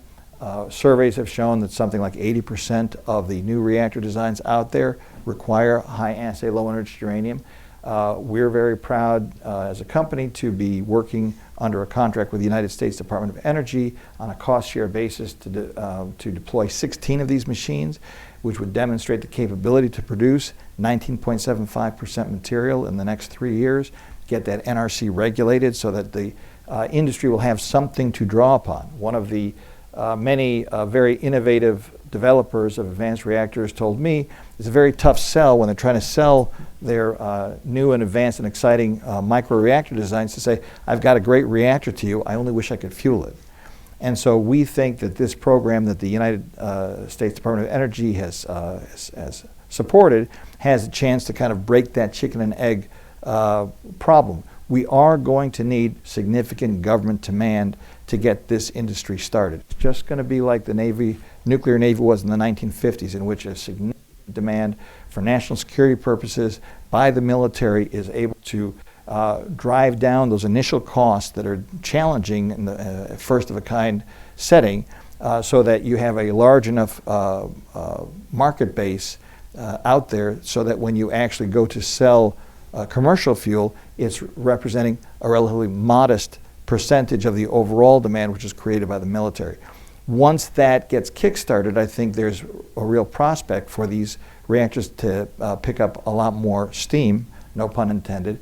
Even things, as were mentioned earlier, in terms of resilience. Imagine, a Hurricane Maria striking Puerto Rico, but having the ability to ship microreactors in very quickly instead of having them suffer for months without power. And so I think there's a lot of examples in history, and the one that we were talking about just a few days ago was the Jeep, which in 1940 did not exist. The U.S. Army had 20,000 horses. Thought they'd need 200,000. The breeding program wasn't what it used to be.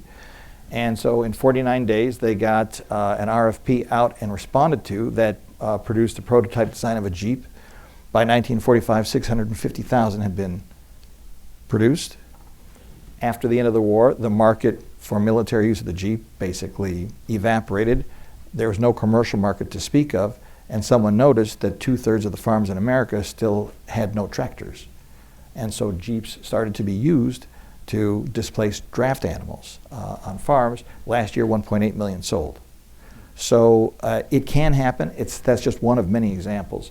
So to me, the innovation that's most exciting in the enrichment space is in the high assay, low enriched uranium space, and in particular, given that we are now, as I said at the beginning, in last place in terms of enrichment writ large, I think that this high assay, low enriched uranium opportunity is the opportunity the United States has to regain its leadership in this very important sector. Okay, great. I'm going to throw one question open to the panel before we open it up to audience Q&A. Whoever would like to respond, I'd just be curious for you to name what you think is the most sort of important legislation that Congress is handling or congressional activity, appropriations that's important to nuclear innovation in your area. Well, I'll just say very simply and very quickly, others will chime in. Because I believe that the national security imperative is the dominant driver that will enable the restoration of American nuclear leadership, I would say that support for the DoD efforts to get a micro nuclear power plant program up and running and funded would be, if I could choose one thing to see happen, that has the potential to create the kind of demand signal that then the commercial sector can respond to favorably. But absent that, we're going to be stuck in this do loop of a chicken and egg proposition where there's just not enough demand for reactors to justify the significant investment you're going to need in the fuel side, and you'll be stuck. So I would say if we could get strong support for that program in the Strategic Capabilities Office, but obviously migrating to the services and their potential long-term requirements for these kind of reactors. Okay, any other responses? I'll just say I agree with Dan in terms of the need for capital to finance and co-finance these initial demonstrations. Because a lot of the companies that are working on this don't have the deep pockets. So they're not, so I think that you've got different approaches that can be taken. We've tried to use the loan guarantee program, and that hopefully will be useful for some of the initial demonstrations.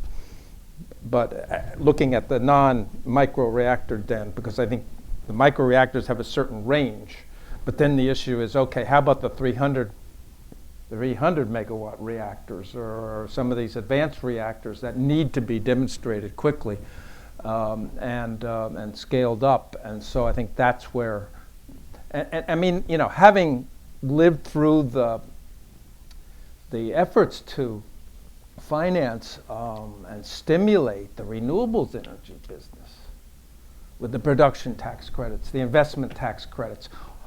So the fundamental issue is the policy framework that gives high enough priority to this to be able for the Congress to basically put in place the kind of legislation that has been critical to scaling up the renewable side.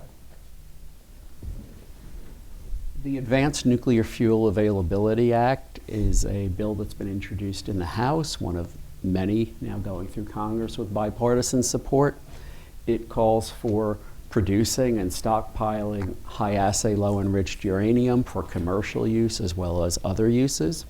This will be very beneficial for advanced nuclear fuels, for advanced nuclear reactors, and picking up on what Bill Ossendorf said on the earlier panel and Dan Poneman on this panel, I think also a handoff to Dan's company, to Centrist, to then process further for fuels for the submarine and aircraft carrier fleet that will be growing, especially in the submarines.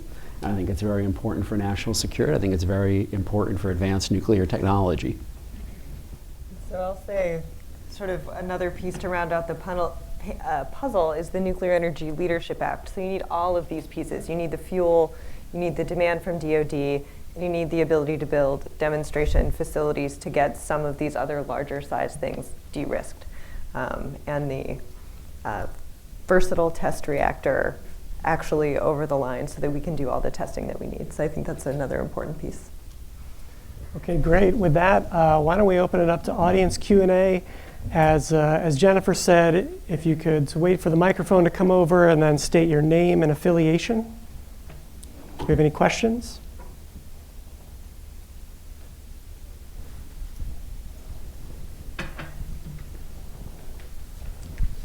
Hi, yeah, Bill Freebairn from Platts.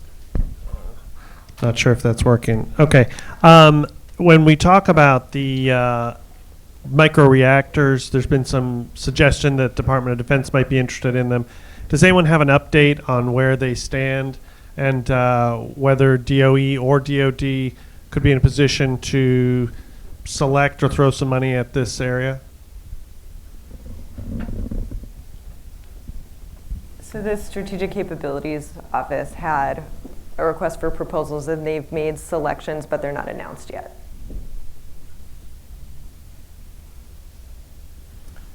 Okay, any other questions? Here.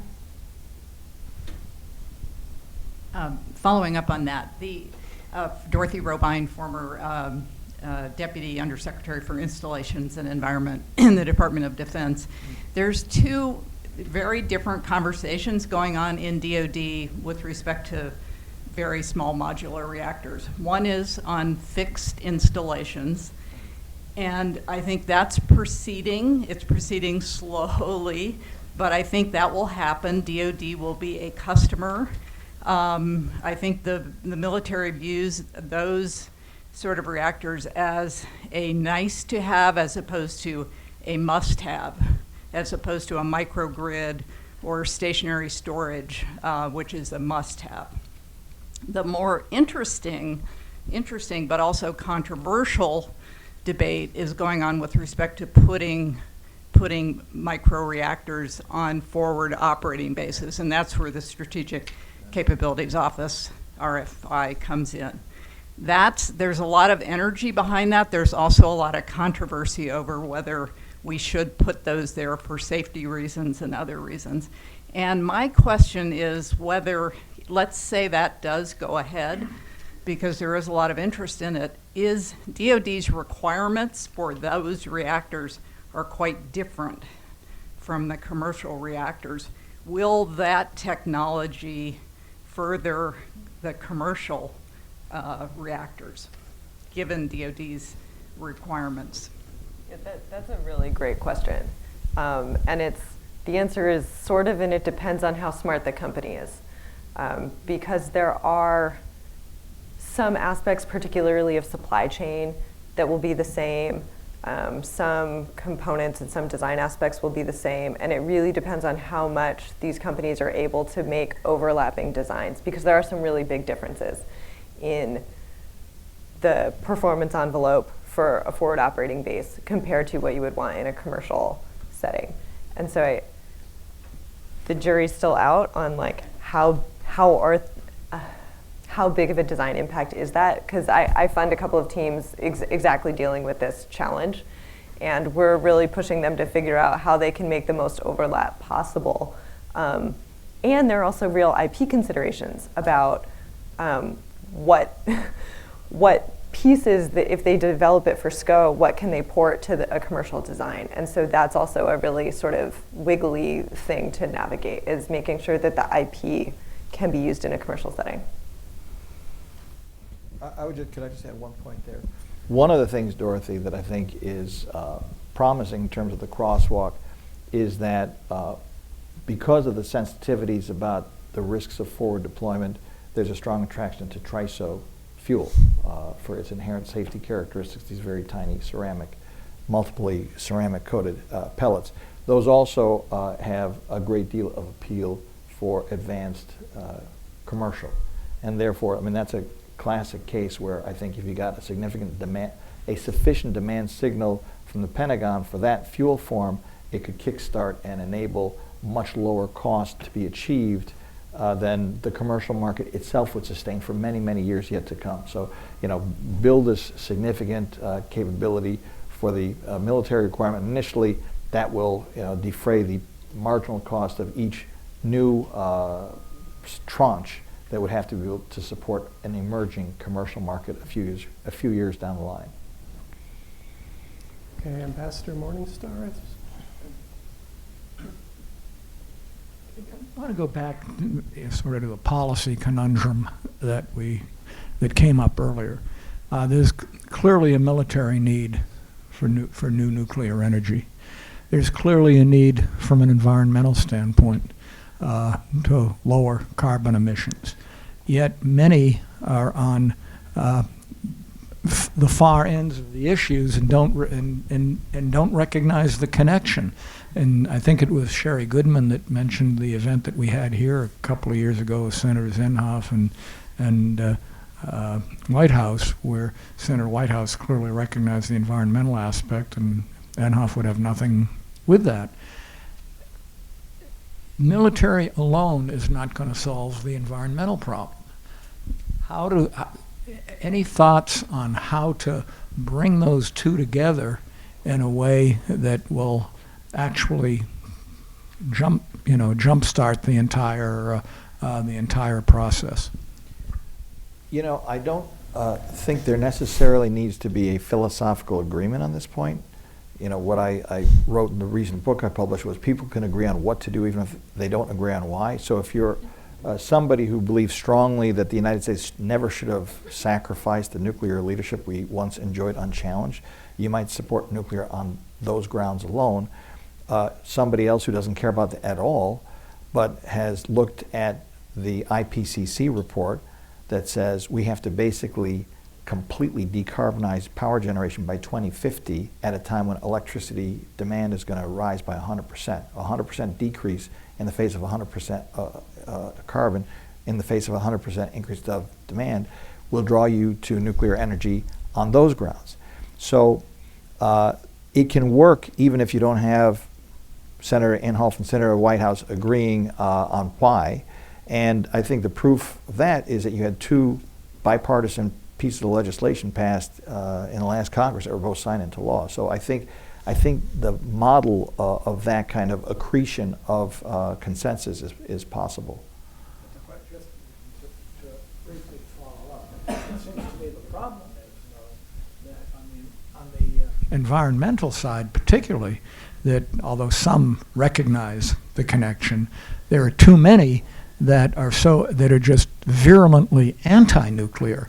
And how do we get to the point where the environmental ideologues, for example, begin to recognize that, hey, if we're going to accomplish what we need to accomplish, we need this? That's a different question. Right. And there, very, very quickly, you know, if you look at the over 180 pledges that countries made for their independent contributions that led up to the Paris Climate Agreement, and you assume 100% redemption of every pledge to build all the solar and all the wind and all the reforestation and all the efficiency that you want, and you still don't hit the 2-degree centigrade temperature rise target by even 2 degrees centigrade, people have to realize that that math requires a significant and perhaps even doubling of nuclear power. Whether you look at the reports of the International Energy Agency or the umpty-ump models of the IPCC, they all agree. I think that education has to occur before you're going to see the kind of transformation of political views that you're describing. Right. I mean, I also think that the new technologies are so different in turn than the large-scale light water reactors, the 1,000 megawatts plus, that in a sense there's a real education issue with regards to what is that difference. And we can talk about the differences, and NEI has lots of materials that you have, Ted, and others to give, to people to show how these are different. And there's a lot of variations in terms of the new designs that could be adapted in the future. But the problem is we got to have plans that are operating that people can see and understand why they can be safe and acceptable in their neighborhoods, and for the utilities to be able to say, we're willing to take some risk in this. I mean, we got Southern and others that are looking that way, but the upfront risks are so high that the government has to come in and help defer some of those upfront risks to get these initial plants built. And that will improve our ability to say these are fundamentally different than the reactors that we're used to, that are 40 and 50 years old. And if you make them really cost competitive. Yeah, right. The question is still important, but way less so. We're going to build them if it's the right economic choice. I find that trying to change people's minds about the existing nuclear power industry is like trying to change their minds about gun control or whether 7-Eleven should be able to sell a big gulp, big controversial issues that people seem very passionate about, and you just don't get very far. But when you talk about advanced nuclear and advanced technologies and the kind of new technologies Rachel's talking about, people from both sides get very interested and very supportive. And I think the answer is going to be in advanced and new technologies that really all of us are involved with. And Rachel, your point about, not just the reactor core is to me so important in terms of the advanced manufacturing, the potential for AI and other technologies to be incorporated into this so that you get a broad industry, manufacturing industry approach that is an interest group that can support this. It seems to me that's going to be critical to both the economic issues as well as the political issues. All right, I know there are more questions, but we're rapidly coming up on our end time, and Jennifer has to make some closing remarks. So can we join together and thank our panelists here?